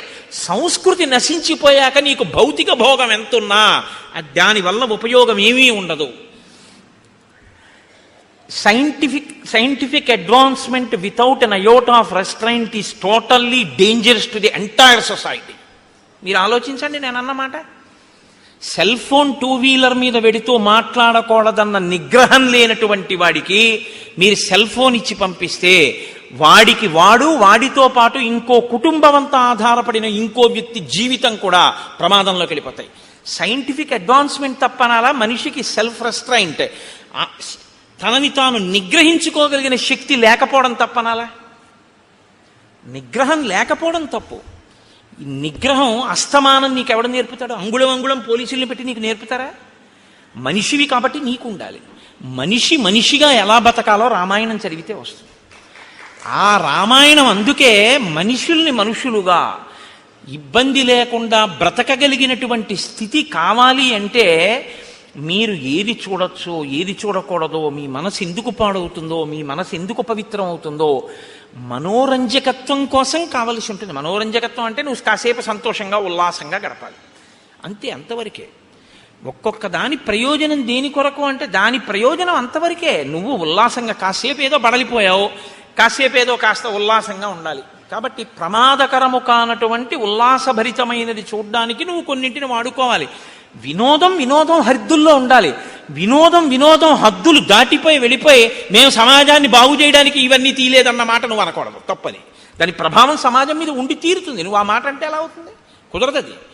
కాబట్టి ఇవాళ ఈ హద్దులు ఎందుకు దాటిపోయామంటే మనం రామాయణాన్ని మరిచిపోకుండా ఉండగలిగితే మనం ఖచ్చితంగా హాయిగా ఆనందంగా ఏ వస్తువుని ఎక్కడ వరకు వాడుకోవాలో అక్కడ వరకు వాడుకోగలిగిన ప్రజ్ఞ భాషించి ఉండేది. ఇది రామాయణం చెయ్యగలిగినటువంటి గొప్ప ప్రయోజనం. ఇది మీరు పిల్లలు చూడండి, ఏదైనా కథ చెప్పమ్మమ్మ, ఏదైనా కథ చెప్పు తాతయ్య అంటారు. ఏం కథ చెప్తాను? రాత్రి 7ంటికి సీరియల్ వస్తుంది చూడు అంటే వాడు అదే చూసి మీరు అదే చూస్తే, మీరు అంటే మీరు కాదు, మీరేం చూడరు, నా గురించి నేను చెప్పుకునేది. కాబట్టి అసలు ముందు మనకొకటి వస్తే రా నీకొక చెప్తాను కూర్చో. ఏమైందో తెలుసా? ఒకసారి సుగ్రీవుడు ఏం చేశాడో తెలుసా? ఏం చెప్పారో తెలుసా? హనుమ, అదిగో నువ్వు దండం పెడతావే ఆ స్వామి బుద్ధిమతాం వరిష్టం. ఏం చెప్పారో తెలుసా? ఇదిగో కాలం దాటిపోతే ప్రమాదం వస్తుంది, వేళపట్టును చెయ్యవలసింది వేళపట్టును చెయ్యాలని చెప్పారు అని ఈ ఘట్టాన్ని చెప్పండి. ఆ పసిపిల్లల మనసు మీద కాలము యొక్క విలువ, చేయవలసిన వేళకి చెయ్యడం అనేటటువంటిది ఎంత ముఖ్యమో నాటుకుంటుంది. పిల్లల హృదయాలు ఎటువంటివో తెలుసా అండి? బాగా దుక్కి దున్ని నీరు పెట్టి ఇంకా మీరు విత్తనం వేయడానికి సిద్ధంగా ఉన్నటువంటి సుక్షేత్రములవి. అక్కడ మీరు తులసి గింజలు వేశారనుకోండి, అది తులసివనం. మీరు అక్కడ ఆకుమడి వేస్తే అది వరి చేను. మీరు అక్కడ చెరుకు వేస్తే చెరుకు తోట, మీరు మారేడు చెట్లు వేస్తే మారేడు వనం, మీరు గంజాయి మొక్కలేస్తే గంజాయి వనం. వేసేవాడి మీద ఉంటుంది తప్ప క్షేత్రంలో తప్పు లేదు. మీరే విత్తనం వేస్తే ఆ చెట్టే అక్కడ లేస్తుంది. తప్పంటూ ఎక్కడైనా ఉంటే మనం పిల్లల మనసుల్లో వెయ్యకూడనివి వేసిన పెద్దలది తప్పు తప్ప అది పుచ్చుకోవడానికి సిద్ధంగా ఉన్న క్షేత్రంది ఎప్పుడూ తప్పు కాదు. అందుకే పిల్లల మనసుల్లో వెయ్యవలసిన విత్తనం వెయ్యడం తన బాధ్యతగా గుర్తించకపోవడం కూడా దోషమే. తన కర్తవ్యం తను చెయ్యాలి, పిల్లలకి చెప్పవలసింది తాను చెప్పాలి. వాళ్ళు విన్నారా వినలేదా నీకు అనవసరం. నీ కర్తవ్యం నువ్వు చేసావా లేదా, ఒక్కడు బాగుపడ్డాడు చాలు. నీ పిల్లలకి నువ్వు చెప్పాలి, వాడు విన్నాడా వినలేదా నీకు అనవసరం. నీ కర్తవ్యం నువ్వు చెయ్యి. ఇది శ్రీరామాయణం మనకి నేర్పుతుంది. కాబట్టి ఇప్పుడు ఆయన శరత్కాలం వచ్చింది. మాట్లాడుతూ ఆనాడు నేను వాలిని చంపితే ఒక్కడినే చంపి వదిలిపెట్టేశాను. ఆనాడు వాలి ధర్మం తప్పాడు, చంపేశాను. తెలిసి ఇచ్చిన మాట తప్పి నేనేం చెయ్యగలనని సుగ్రీవుడు అనుకుంటే నేనేం చెయ్యగలనో చెప్పు. ఏవ రణే వాలి శరేణ నిహతో మయా త్వాంతు సత్యాదతిక్రాంతం హనిష్యామి సబాంధవం. వాలిని ఒక్కడే చంపేశాను ఒక బాణంతో, సుగ్రీవుణ్ణి సబాంధవంగా బంధువులందరితో చంపేస్తానని చెప్పి. ఇప్పుడు ఈ మాట లక్ష్మణుడు ఇది విన్న తర్వాత అన్నయ్య అంత బాధపడుతున్నాడు అంటే ఊరుకుంటాడండి. ఈ రెండిటికి ఒక తేడా ఉంది. ఒకటి అంటిస్తే పేలిపోతుంది, ఒకటి పేలద్దులే అనుకుంటే ఆగిపోతుంది. దీనికి ఆ నిగ్రహ శక్తి ఉంది, దానికి ఆ నిగ్రహ శక్తి తక్కువ. కాబట్టి ఇప్పుడు రాముడు అమ్మ బాబోయ్ వీణ్ణి వెళ్ళమన్నాను, నేను బాధపడ్డం విన్నాడు, ఇప్పుడు వెళ్ళి సుగ్రీవుని చంపేస్తాడు బాణం వేసి. అక్కడ పరిస్థితి కొంచెం ఏమైనా తేడాపాడాగా అసలు నన్ను పట్టించుకోనట్లు కనపడితే బాణమే వదిలిపెట్టేస్తాడంతే. కాబట్టి వెంటనే పిలిచి అన్నాడు, నహివై తద్విధో లోకే పాపమేవం సమాచరేత్ పాపమార్గేణ యో హంతి సవీర పురుషోత్తమ. నాన్న యుక్తాయుక్త విచక్షణతో బాగా ఆలోచించి కేవలము పాపాత్ముడే, ఇంకా వాడు మారడానికి అవకాశం లేదన్నవాణ్ణి చంపాలి తప్ప, మారడానికి అవకాశం ఉంది, వాడు ఒక మాట చెప్తే మారతాడు, ఏదో తప్పు జరిగిపోయింది, వాడు తనని తాను మరిచిపోయి ఏదో వ్యసనానికి లోనైపోయి కాలాన్ని మరిచిపోయి కామమునకు వశుడై ఉన్నాడు తప్ప, చెప్తే ఇప్పుడు విని మళ్ళీ బుద్ధి మార్చుకునేవాడు అనుకుంటే చెప్పకూడదు సుమా. అందుకని తొందరపడి సుగ్రీవుని చంపేశావు, అటువంటి పని చెయ్యకు. నేదం అద్యత్వయా గ్రాహ్యం సాధువృత్తేన లక్ష్మణ తాం ప్రీతిం అనువర్తస్య పూర్వవృత్తంచ సంగతం. నువ్వు వెళ్ళేటప్పుడు సుగ్రీవుడితో పూర్వ స్నేహం ఎలా ఉండేదో, మనం అందరం ఎంత ప్రేమగా మాట్లాడుకునే వాళ్ళమో, మన పట్ల సుగ్రీవుడు ఎంత ప్రీతిపాత్రుడో బాగా స్మరించుకుంటూ వెళ్ళు. మీరు ఏది స్మరించుకుంటూ వెడితే మనసు అలా ఉంటుంది. మీరు వ్యగ్రతతో అన్నయ్య కోపమే తలుచుకుంటూ వెడితే కట్టలు తెచ్చుకుంటుంది. మీరు ప్రీతిని స్మరించుకుంటూ వెడితే కొంచెం మంచి మాట చెప్పడానికి అవకాశం ఉంటుంది. అప్పుడు మనసు మీ అదుపులో ఉంటుంది. లక్ష్మణుడి మనసు లక్ష్మణుడి అదుపులో ఉండేటట్టు చూస్తున్నాడు. ఏ మనసు లక్ష్మణుడి అదుపు తప్పుతోందని గుర్తించాడో దాన్ని మళ్ళీ లక్ష్మణుడి అదుపులోకి తీసుకెడుతున్నాడు. అందుకని కదండి గురువు అయ్యాడు ఆయన, మహానుభావుడు. అందుకని నేను గురువుగా అనువర్తిస్తున్నానన్నాడు ఆయన. మాట ఎంత ప్రమాదమో, ఒక్కొక్కరు ఇంకొకరు ఖేదపడితే చూడలేరు, అంత ప్రీతి ఉంటుంది. ఆయన బాధపడ్డాడు అనుకోండి, అయ్య బాబోయ్ ఆయనంత బాధపడ్డామా అని నాకేమైనా పర్వాలేదని చెప్పి ఈయన వెళ్ళిపోయి ఆయనతో కలిపిడిపోతాడు కూడా. కాబట్టి మీరు గబుక్కుని ఎక్కడ పడితే అక్కడే ఎలా పడితే అలా మాట్లాడకూడదు. అవతల వారికి మీ మీద ఉన్నటువంటి ప్రీతి వలన వచ్చేటటువంటి పరిణామములను కూడా దృష్టిలో పెట్టుకుని మాట్లాడవలసి ఉంటుంది. ఇది రాముడి యొక్క పరిణతి. కాబట్టి వెంటనే వెనక్కి పిలిచి సామోపహితయా వాచ రూక్ష్మాని పరివర్జయన్ వక్తుం అర్హసి సుగ్రీవం వ్యతీతం కాలపర్యయే. అందుకని నాయన పరుషమైన మాట్లాడకు సుగ్రీవుడి దగ్గర, చాలా సున్నితమైన మాటలతో మిత్రుడికి చెప్పినట్లు చెప్పు. కాలము దాటిపోయింది, రాముడు బాధపడుతున్నాడు అన్న సందేశాన్ని అందించు తప్ప ఆయన మనసు ఖేదపడేటట్టుగా తీవ్రమైనటువంటి మాటలను వాడవద్దు అని చెప్పారు. సరే అన్నయ్య అన్నాడు, బయలుదేరాడు. కానీ లక్ష్మణుడే కదండి, చెప్తే వినేసి వెంటనే నేను మీతో మనవి చేసింది అదే. నేను చెప్తున్నాను లోపలికి వెళ్ళు అంటే వెళ్ళిపోయాడు అనుకోండి, వెళ్ళినయింది గొప్ప కదండి. రాముడు చెప్పినా లక్ష్మణుడు కోపాన్ని అంతగా వెంటనే ఏం నిగ్రహించేసుకోలేడు. కారణం ఏమిటి? లక్ష్మణుడికి సుగ్రీవుడి మీద కోపం లేదు, లక్ష్మణుడి బెల్లాన్ని ఎత్తుకుపోలేదు రావణాసురుడు. రాముడు కష్టపడితే చూడలేడు, రాముడి కళ్ళం మట్టి నీళ్లు కారకూడదు. తన జీవిత ప్రయోజనం ఒకటే, రాముడు సంతోషంగా ఉండాలి తప్ప ఆయనకి ఇంకేం అక్కర్లేదు జీవితంలో. ఆయన ఒకే ఒక్క జీవిత లక్ష్యం ఏమిటంటే రాముడు సంతోషంగా ఉండాలి. రాముడు సంతోషంగా లేడు, ఇవాళ బాధపడ్డాడు. ఎవరి వల్ల బాధపడ్డాడు? అదిగో ఆయన వల్ల బాధపడ్డాడు అంతే. ఇంకిప్పుడు ఎంత కోపంగా ఉంటాడంటే ఇంకా అదుపు చేసుకోలేకపోయాడు కోపాన్ని అన్నది చెప్పడానికి మహర్షి ఎంత అందంగా చెప్తారో తెలుసా అండి.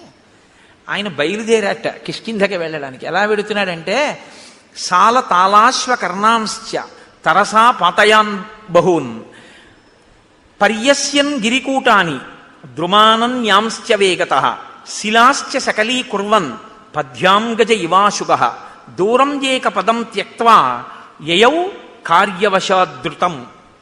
ఆయన కాలిబాట వెంట నడిచి వెళ్ళడానికి వీలైనటువంటి చక్కని బాట ఒకటి ఉంది కిష్కింధకి, కానీ అది కొంచెం దూరం. ఇప్పుడు ఆ బాట వెంట వెళ్ళటం లేదట.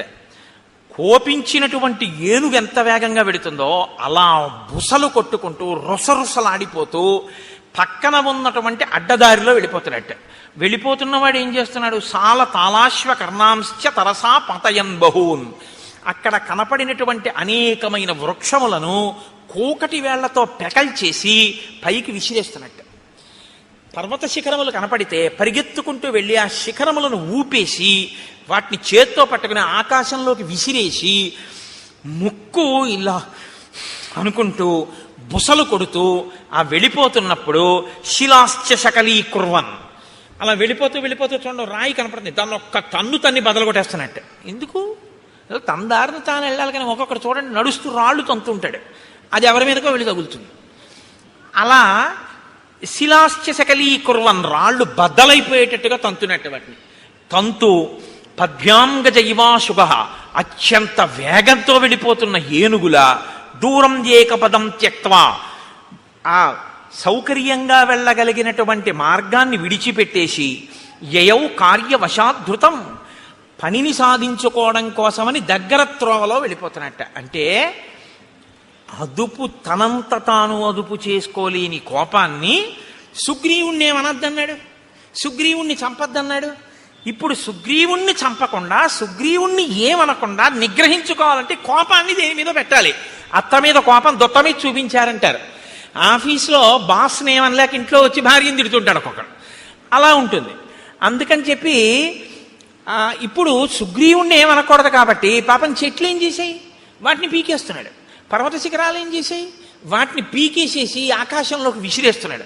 రాళ్ళు ఏం చేసాయి, వాటిని బదలు కొట్టేస్తున్నాడు. అంటే కొంత కోపం తీరిపోతుందన్నమాట. అంటే ఇంకా తట్టుకోలేకుండా అన్నయ్య చెప్పిన మాటకి కట్టుబడాలి. మరి అన్నయ్య అందు భక్తి, అలా కట్టుబడాలంటే ఈ కోపం ఇంకోళ్ళ మీద చూపిస్తున్నాడు. అంటే కోపం పోయిందా, పోగొట్టుకునే ప్రయత్నంలో ఉన్నాడు ఇంకాను. కానీ తొందరగా వెళ్ళి ఆ సుగ్రీవుని అడగాలి, అన్నయ్యని ఏడిపిస్తాడా వీడు, ఇది బాధ. అందుకని అడ్డత్రోవలో వెళ్ళిపోతున్నాడు. అంటే లక్ష్మణ భక్తిని ఆవిష్కరిస్తుంది. ఇంకా లక్ష్మణుడికి జీవితంలో రాముడు సంతోషంగా ఉండడం కన్నా ఇంకొక అన్య ప్రయోజనం లేదు. దీనివల్ల మనకేమర్థమవుతోంది, రాముడు సంతోషంగా ఉంటే లక్ష్మణుడు సంతోషంగా ఉంటాడు. రాముడు ఏడిస్తే లక్ష్మణుడు ఎవడు ఏడిపించాడని అడుగుతాడు, ఎవడు ఉండడం. అంతే కదా దాని అర్థం. అంతగా రామునితో మమేకమైపోయి రాముని యందు అంత భక్తి ప్రపత్తులు ఉన్నవాడు లక్ష్మణుడు.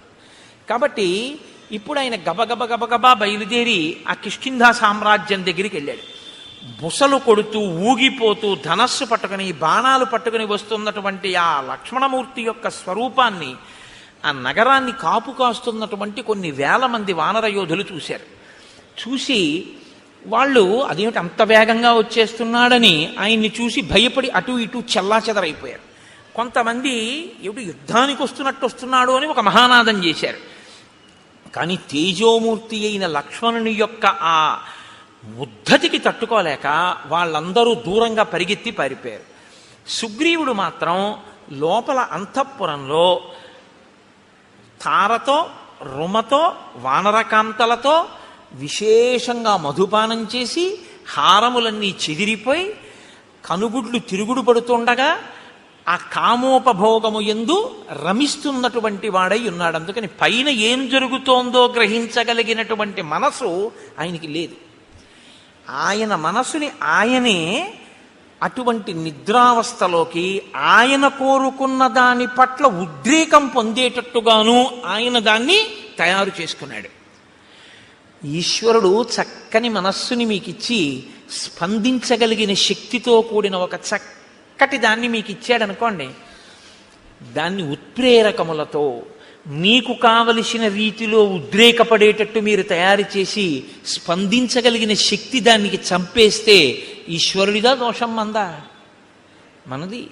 అక్కడ యజ్ఞవేది ఉందనుకోండి, ఒక యజ్ఞవేది వెలుగుతోంది, హవిస్సులు ఇస్తున్నారు, అందులోకి పట్టుకొచ్చి నేను సారా పోసాను అనుకోండి, ఇప్పుడు వేదికి ఇబ్బందా నాకు ఇబ్బందా?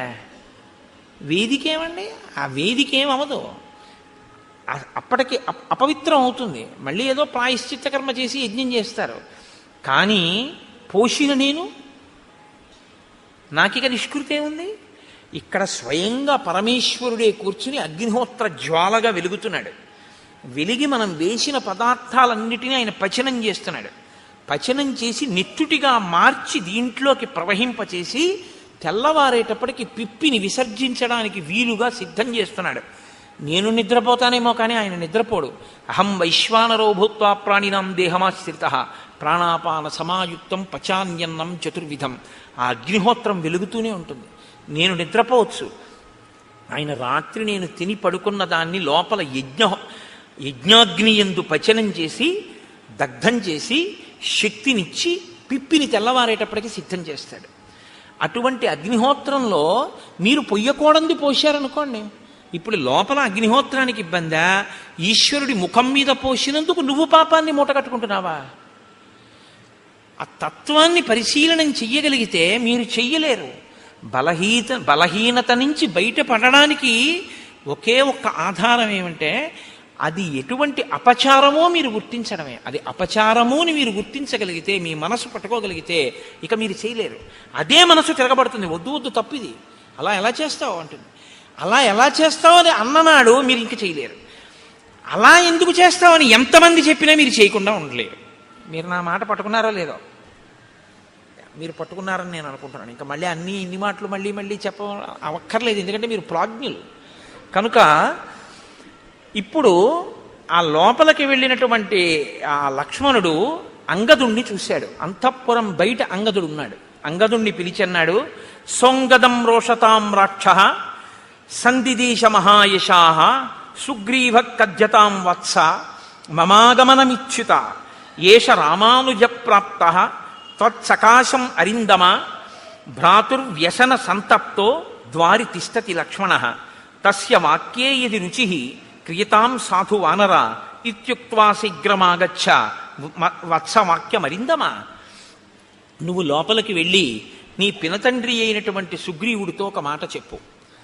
రామచంద్రమూర్తి శోకమును పొంది ఉన్నాడని, రామచంద్రమూర్తి మాటలు చెప్పడం కోసం ఆయన తమ్ముడైన లక్ష్మణమూర్తి వచ్చాడని, ద్వారం వద్ద ఎదురు చూస్తున్నాడని, నీతో వచ్చి మాట్లాడాలనుకుంటున్నాడని లోపలికి వెళ్ళి నీ పినతండ్రితో చెప్పి నీ పినతండ్రి ఏమనుకుంటున్నాడో వచ్చి నాతో చెప్పు అని ఆయన అక్కడ నిలబడ్డాడు. ఈ అంగదుడు లోపలికి వెడుతున్నాడు. అది మంత్రులంటే, సచివులంటే అది, దూరదృష్టి అంటే అది.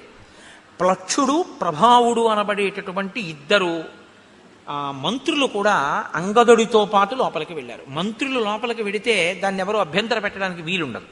అంగదుడితో పాటు వెళ్ళారు. వాళ్ళకి తెలుసు. ఇప్పుడు లక్ష్మణమూర్తి ఒక పిల్లవాడికి చెప్పాడు, యువరాజుకి. యువరాజుకు కూడా భయమే లక్ష్మణుడంటే. తీరా వెళ్ళిన తర్వాత ఇప్పుడు అంగదుడు కర్తవ్యం చేయడమా, అంగదుడు చెప్పిన దాన్ని బట్టి సుగ్రీవుడు ప్రాణాలు నిలబడ్డమా అన్నది ఎవరి చేతిలో ఉంది? అంగదుడి చేతిలో లేదు, సుగ్రీవుడి చేతిలో ఉంది. సుగ్రీవుడు ఎటువంటి స్థితిలో ఉన్నాడని మంత్రులకి తెలుసు. అసలు విపరీతమైనటువంటి భావోద్రేకంతో మధుపానాసక్తుడై కామాతురుడై ఉన్నాడు తప్ప అంగదుడు చెప్పింది చెవిలోకి వెళ్ళడం కాదు, మనసులోకి వెడుతుందా అన్నది చెప్పడం కష్టం. ఇప్పుడు అంగదుడితో లక్ష్మణుడు ఏమన్నాడు? వెళ్ళి చెప్పి బయటికి వచ్చి నాకేమైందో చెప్పన్నాడు. నించునున్నాడు. వెళ్ళి లోపల ఉండిపోతే కోపగిస్తాడు. ఇప్పుడు అంగదుడు కారణం అవుతాడు.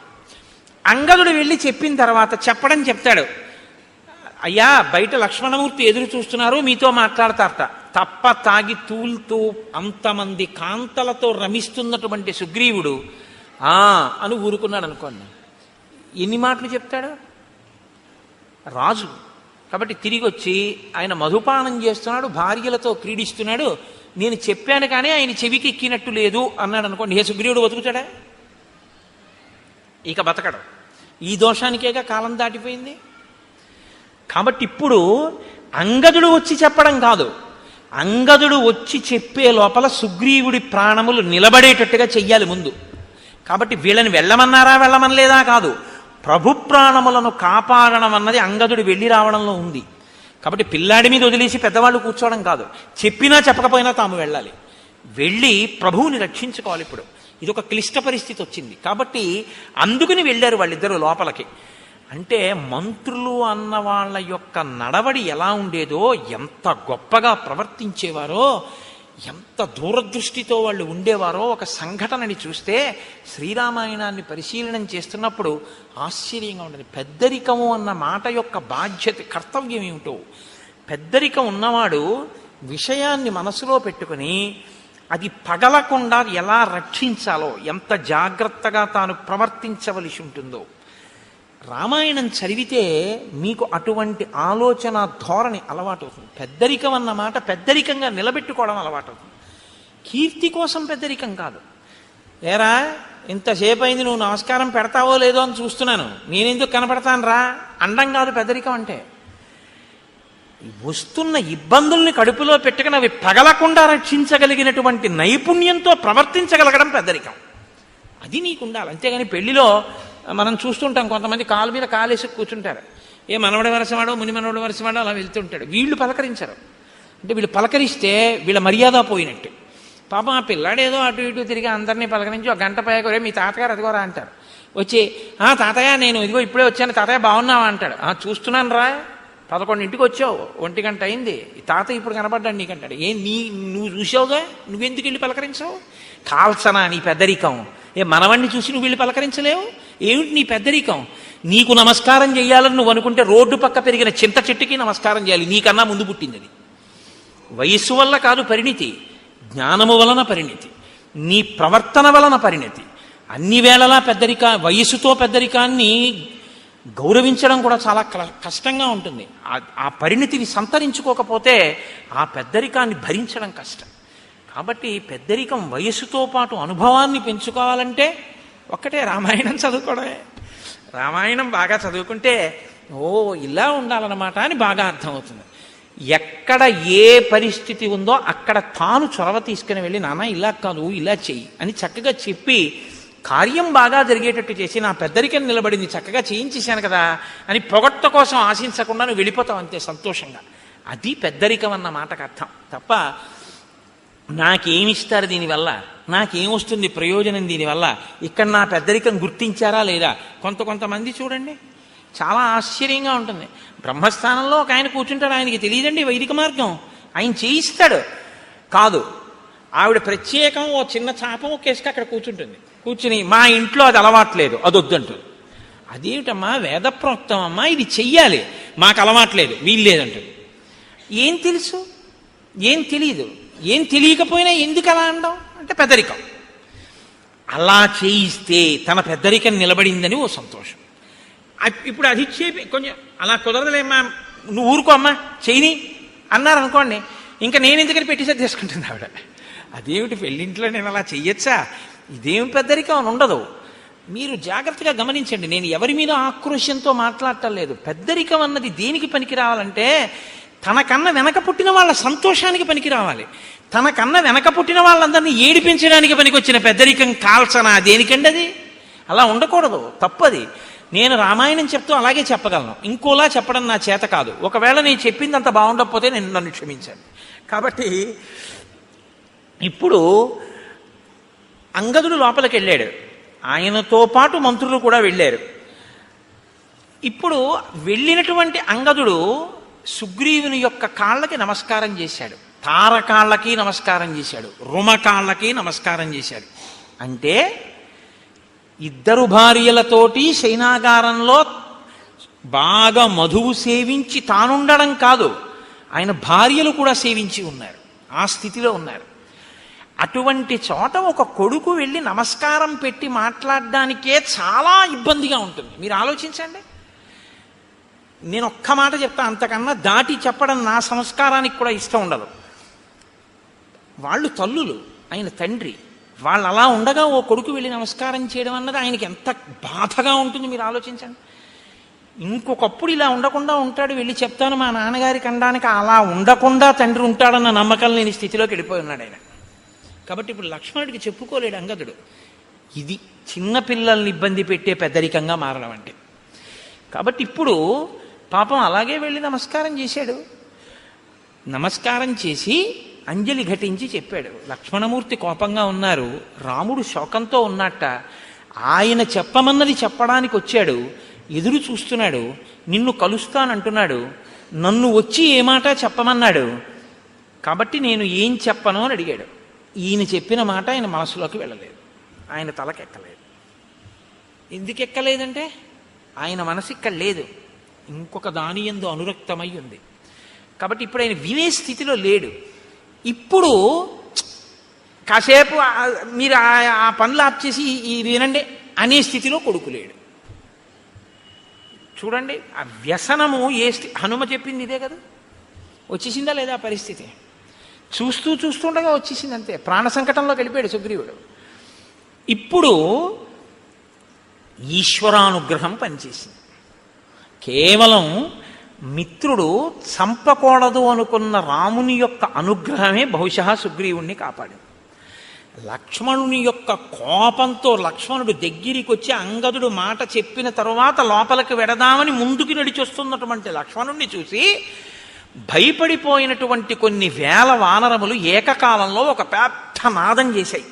లోపలికి వెళ్ళిపోతున్నాడు, ఇంత కోపంగా ఉన్నాడు, అంగదుడు పైకి రాలేదు, ప్రభువు మత్తిల్లి ఉన్నాడు, ఏమవుతుందో అని వాళ్ళు ఒక పెద్ద నాదం చేశారు అందరూ.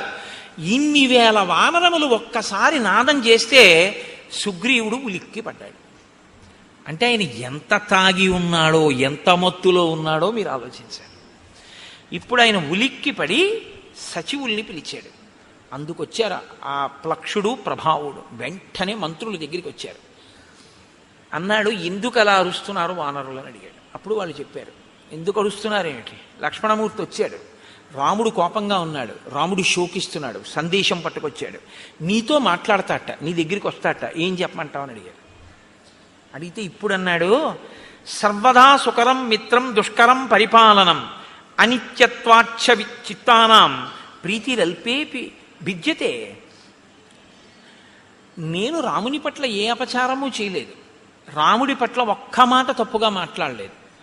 బహుశా రాముడితో నా స్నేహాన్ని చెడగొట్టడానికి నేనంటే కిట్టని వాళ్ళు ఎవరో నేను సుఖపడ్డం ఇష్టం లేక రామలక్ష్మణులకి నా మీద ఏవో చాడీలు చెప్పి ఉంటారు. చెప్పినా రామలక్ష్మణులు నమ్మకూడదే, ఇంత ఆగ్రహం ఎందుకు వచ్చింది అని ఇప్పుడు పెద్దల మాటలు జ్ఞాపకానికి వచ్చి ఇప్పుడు అన్నాడు, సర్వదా సుకరం మిత్రం దుష్కరం పరిపాలనం. స్నేహం చెయ్యడం మొదలు పెట్టడం తేలిక, స్నేహాన్ని నిలుపుకోవడం చాలా కష్టం అన్నాడు. ఎంత పెద్ద మాట చూడండి. ఈ ఏడాది మీకు ఒకళ్ళని పరిచయం చేస్తాడు. పరిచయం చేసి, ఈయన నాకు ఆప్తమిత్రుడండి, ఈయన నాకు కుడి చెయ్యి అంటాడు. ఓ 2 ఏళ్ళు పోయాక ఆయన మళ్ళీ వస్తాడు. ఏమంటే మీ పక్కన ఆయన ఉండేవారు కదా, ఆయన మీ కుడి చెయ్యి అనేవారు కదా, ఆయన ఏది అంటాడు. అప్పుడు తెలుసుకోలేకపోయానంటే వాడు దుర్మార్గుడు, వాడిని వదిలేశానంటాడు. ఇప్పుడు వచ్చిన ఆయన ఏమనుకుంటాడే, ఒరే కుడి చెయ్యి అనేవాడు అంత గొప్పగా చెప్పేవాడు ఈడరా, ఇప్పుడు మళ్ళీ 2 ఏళ్ళు పోయాక వచ్చేటప్పటికీ అబ్బెబ్బే వాడు ద్రోహం అంటున్నాడు ఏంటి అనుకుంటాడా అనుకోడా? తనంత తాను విడిచిపెట్టేయవలసినంత స్థితిని అవతలవాడు కల్పించుకుంటే తప్ప మీరందుకే స్నేహం మొదలుపెట్టేయడం చాలా తేలిక, స్నేహాన్ని నిలబెట్టుకోవడం చాలా చాలా కష్టం. ఇప్పుడు అంటున్నాడు ఆ మాట, రాముడితో స్నేహం మొదలుపెట్టడం తేలికైంది, ఇప్పుడు ఆ స్నేహాన్ని నిలబెట్టుకోవడం కష్టం అవుతోంది. ఎందుకో తెలుసా? అనిత్యత్వాక్ష చిత్తానాం. మనసు ఉంది చూశారు, ఇది ఒకలా ఉండదు, ఒక్కొక్కప్పుడు ఒక్కొక్కలా ఉంటుంది. అప్పుడు మాట ఇచ్చాను, ఇప్పుడేమో ఇలా ఉన్నాను. చూశారు ఎంత ప్రమాదం వచ్చిందో? ప్రీతిరల్పేపి భిద్యతే. చిన్న విషయానికి ఒక్కొక్కసారి చాలా ప్రమాదాలు వచ్చేస్తాయి. కాబట్టి స్నేహాన్ని నిలబెట్టుకోవడంలో ఇబ్బంది వచ్చింది అన్నాడు. అని ఇప్పుడు రాముడు చేసినటువంటి మేలు ఏదైతే ఉందో దానిని మాత్రము నేను ఎన్నడూ మరువను. అంతటి మహానుభావుడు రామచంద్రమూర్తి నాకంత ఉపకారం చేశాడు. ఆయనకి నేను ఏ చిన్న ప్రత్యుపకారము చేయలేకపోతున్నాను అని బాధపడుతున్నాను. వాలిని వధించి నాకు రాజ్యం ఇచ్చాడు. ఇవాళ నేను అనుభవించే సుఖాలన్నీ కూడా రాముడు పెట్టిన భిక్ష. అటువంటి రాముడికి నేను ఉపకారం తొందరగా చేయకపోవడం పొరపాటే. అంటే హనుమ అన్నారు సుగ్రీవుడితో, సర్వదా ప్రణయాత్ క్రుద్ధో రాఘవోనత్ర సంశయ భ్రాతరం సంప్రహితవాన్ లక్ష్మణం లక్ష్మీవర్ధనం. సుగ్రీవ, ఇంకా నీకు బాగా బోధపడలేదు. కోపము 2 రకాలుగా ఉంటుంది. ఒకటి ప్రతీకారేచ్ఛతో ఉన్న కోపము, ఒకటి అవతలవాడు పాడైపోతున్నాడని ప్రేమతో కోపం తెచ్చిపెట్టుకుని సంస్కరించాలని ప్రయత్నించడం ఒకటి.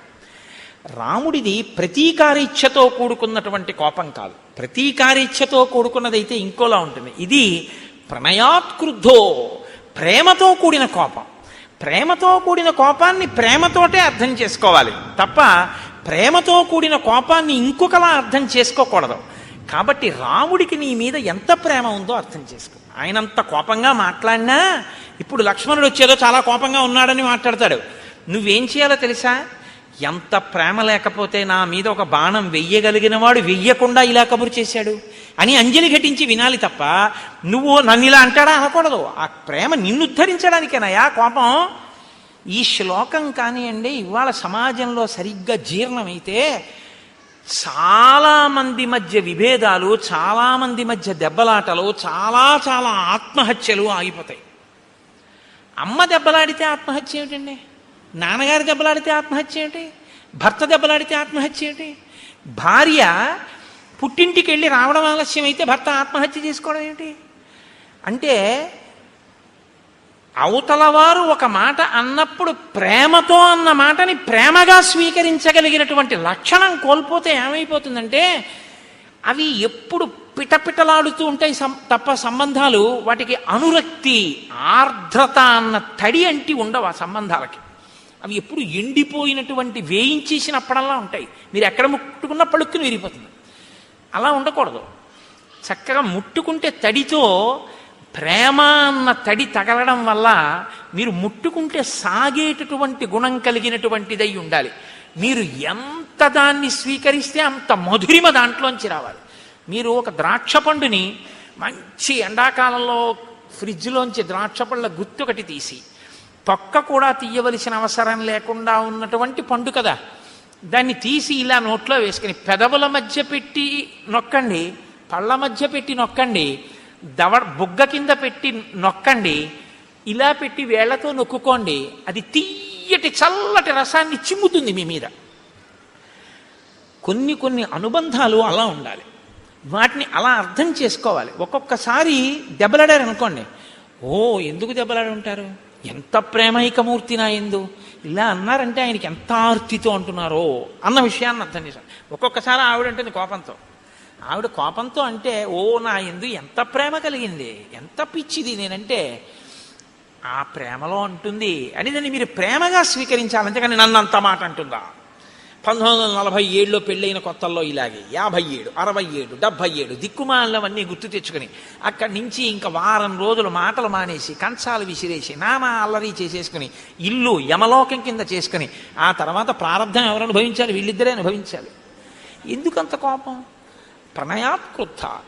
ఆ ప్రేమతో కూడినటువంటి కోపాన్ని ప్రేమతో కూడిన కోపంగానే అర్థం చేసుకోవయ్యా. హనుమ మాట్లాడితే అలా ఉంటాయండి. అమ్మో ఏమి మాటలండి మహానుభావుడివి. కాబట్టి ఆర్తస్య హృతదారస్య పరుషం పురుషాంతరాత్ వచనం మర్షణీయం తే రాఘవస్య మహాత్మనః. నువ్వు నీ భార్యలతో ఉన్నావు, రాజ్యాన్ని పొందావు, వేళ దాటిపోయినా సుఖాలు అనుభవిస్తున్నావు. భార్య లేదు, రాజ్యం లేదు, నీకు ఉపకారం చేశాడు, నీకు సమయం ఇచ్చాడు, తాను నగరంలో కూడా రాలేదు, బయట పర్వత గుహలో ఉన్నాడు, ఒక గుహలో పడుకుంటున్నాడు. ఇన్నాళ్ళు ఎదురు చూశాడు. ఎంత బాధ వస్తుందో ఇప్పుడు. ఆ బాధలో వచ్చేటటువంటి మాట కొంచెం కష్టంగానే ఉంటుంది నువ్వు వినడానికి, కానీ నువ్వు వినడానికి కష్టంగా ఉందని కాదు వినవలసింది. అవతల వాడి కష్టం ఎంత ఉంటే ఆ మాట వచ్చిందో నువ్వు గమనించాలి. కాబట్టి ఇలా కోణంలో విని ఇప్పుడు లక్ష్మణుడు చెప్పేది తప్ప నువ్వు బాగా తప్ప తాగి ఉన్నావు కాబట్టి రాముడు నన్ను ఇలా అంటాడా అని వినవద్దు సుమా. ఎంత సిద్ధం చేస్తున్నారో చూడండి. ఇది హనుమంటే మహానుభావుడండి ఆయన. అందుకే ఆయన పేరు చెప్తే చాలు మనిషి చక్కటి స్థితిని పొందుతాడు. కృతాపరాధస్య హితే నాణ్యత్ పశ్యామ్యహం క్షమం అంతరేణాంజలిం బద్ధ్వా లక్ష్మణస్య ప్రసాదనాత్. ఓ కిష్కింధకాండే. ఏమి హరిప్రసాద్ గారు చెప్దామా? చూద్దాం అదో సంతోషం. కాబట్టి ఇప్పుడు నువ్వు ఒకవేళ లక్ష్మణుడు వచ్చి క్రుద్ధుడై మాట్లాడినా అంజలి ఘటించి విను తప్ప ఇంకొకలా మాత్రం దాన్ని అర్థం చేసుకుని కోపగించవద్దు అన్న తరువాత ఆ లక్ష్మణుడు అక్కడ నిలబడి ఉన్నాడు. నిలబడి ఉండగా కూజితం నూపురాణాంచ కాంచీనాం నిదనదం తథా సన్నిశమ్య తత శ్రీమాన్ సౌమిత్రిర్లజ్జితో భవత్ రోషవేగ ప్రకుపిత శ్రుత్వా చాభరణస్వనం చకారజ్యాస్వనం వీరో దిశ శబ్దేన పూరయన్ చారిత్రేణ మహాబాహు అపకృష్ట సలక్ష్మణ తాసానేకాంతమాశ్రిత్య రామశోక సమన్విత.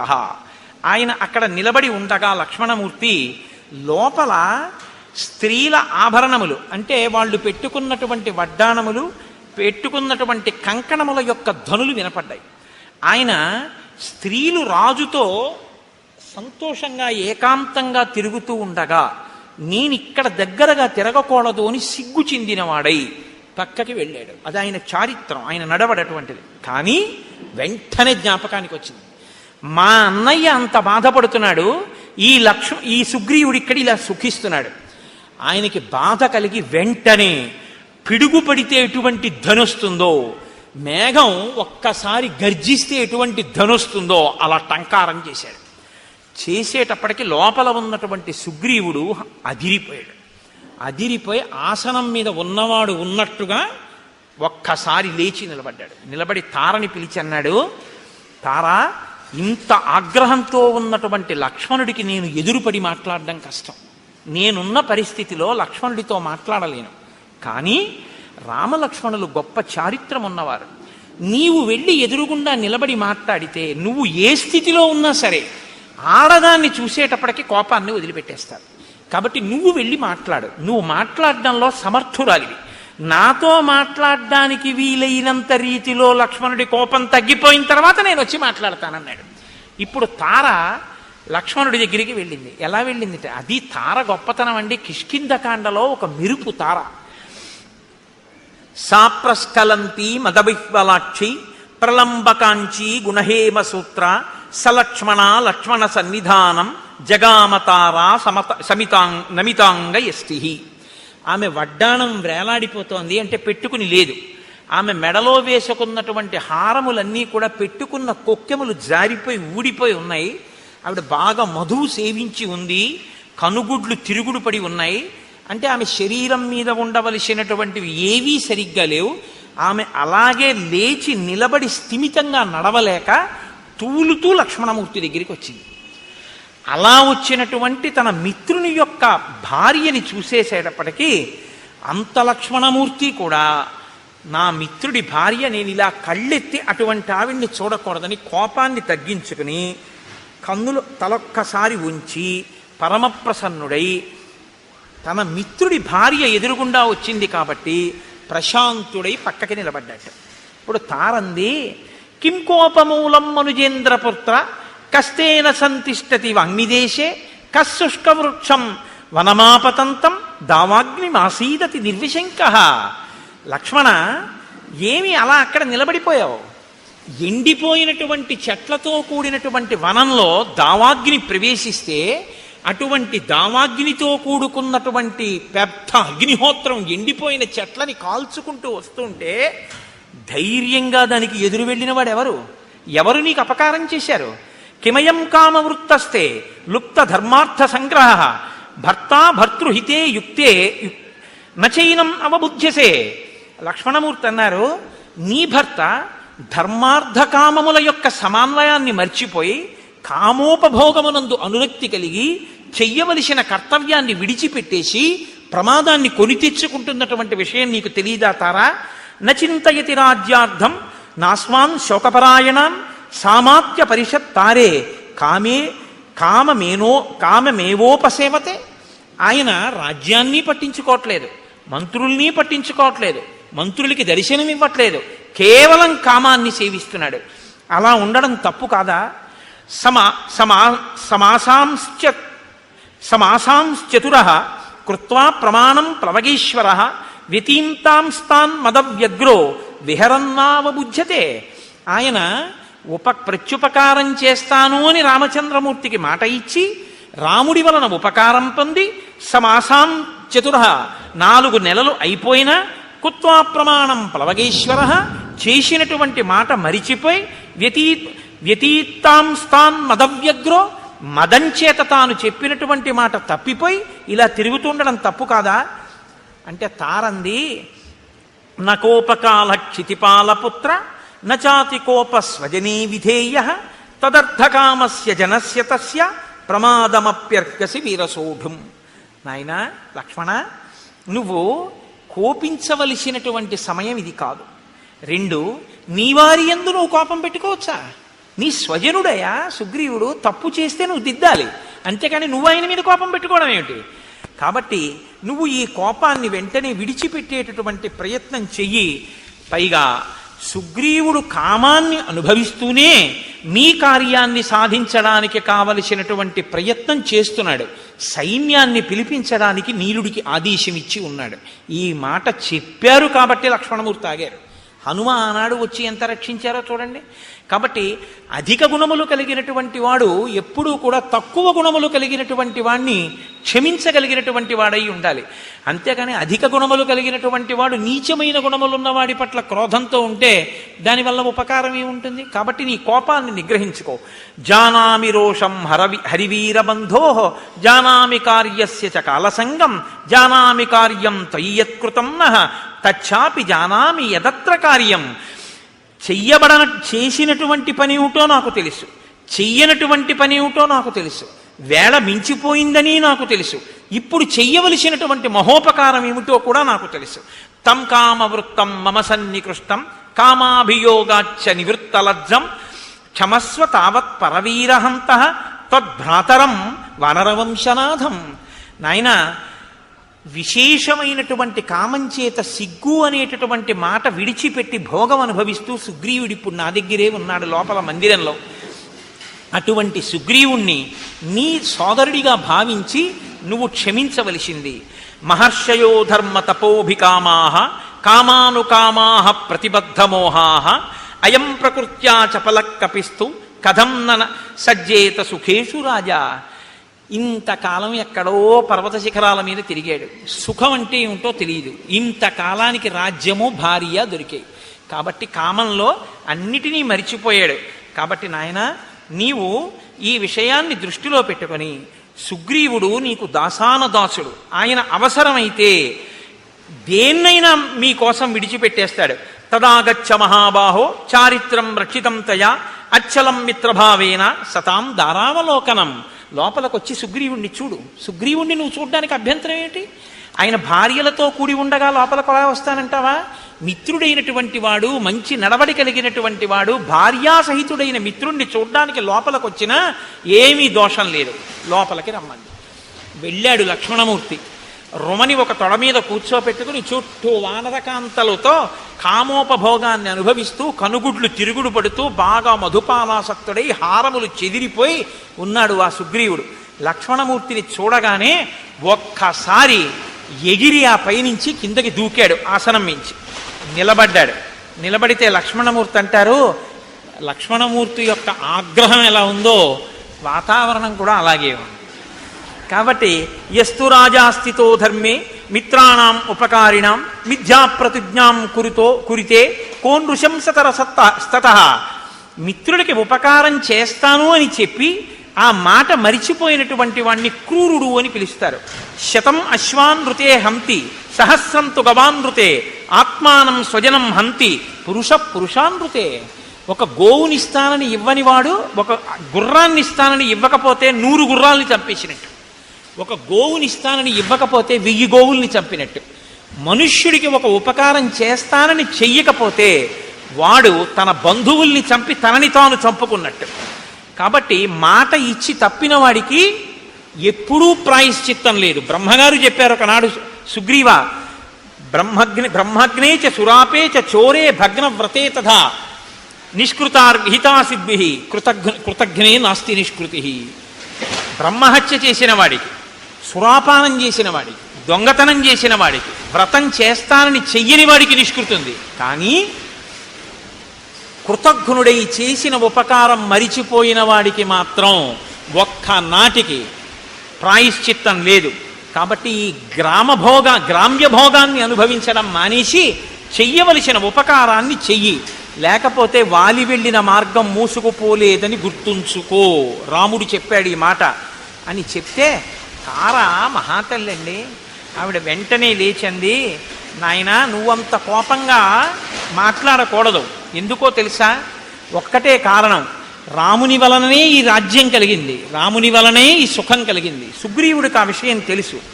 కానీ ఎక్కడ మిలిక పెట్టిందో చూడండి. అంత మధుపానాసక్త అయ్యున్నా, అంత భర్తతో భోగింపబడుతూ కనుగుడ్లు తిరుగుడు పడుతూ తను బయటికొచ్చినా లక్ష్మణుడు ఇంకా మళ్ళీ ఇంకొక మాట మాట్లాడకుండా ఉండడం కోసం ఎక్కడ బంధనం వేయాలో అక్కడ వేసేసిందంతే.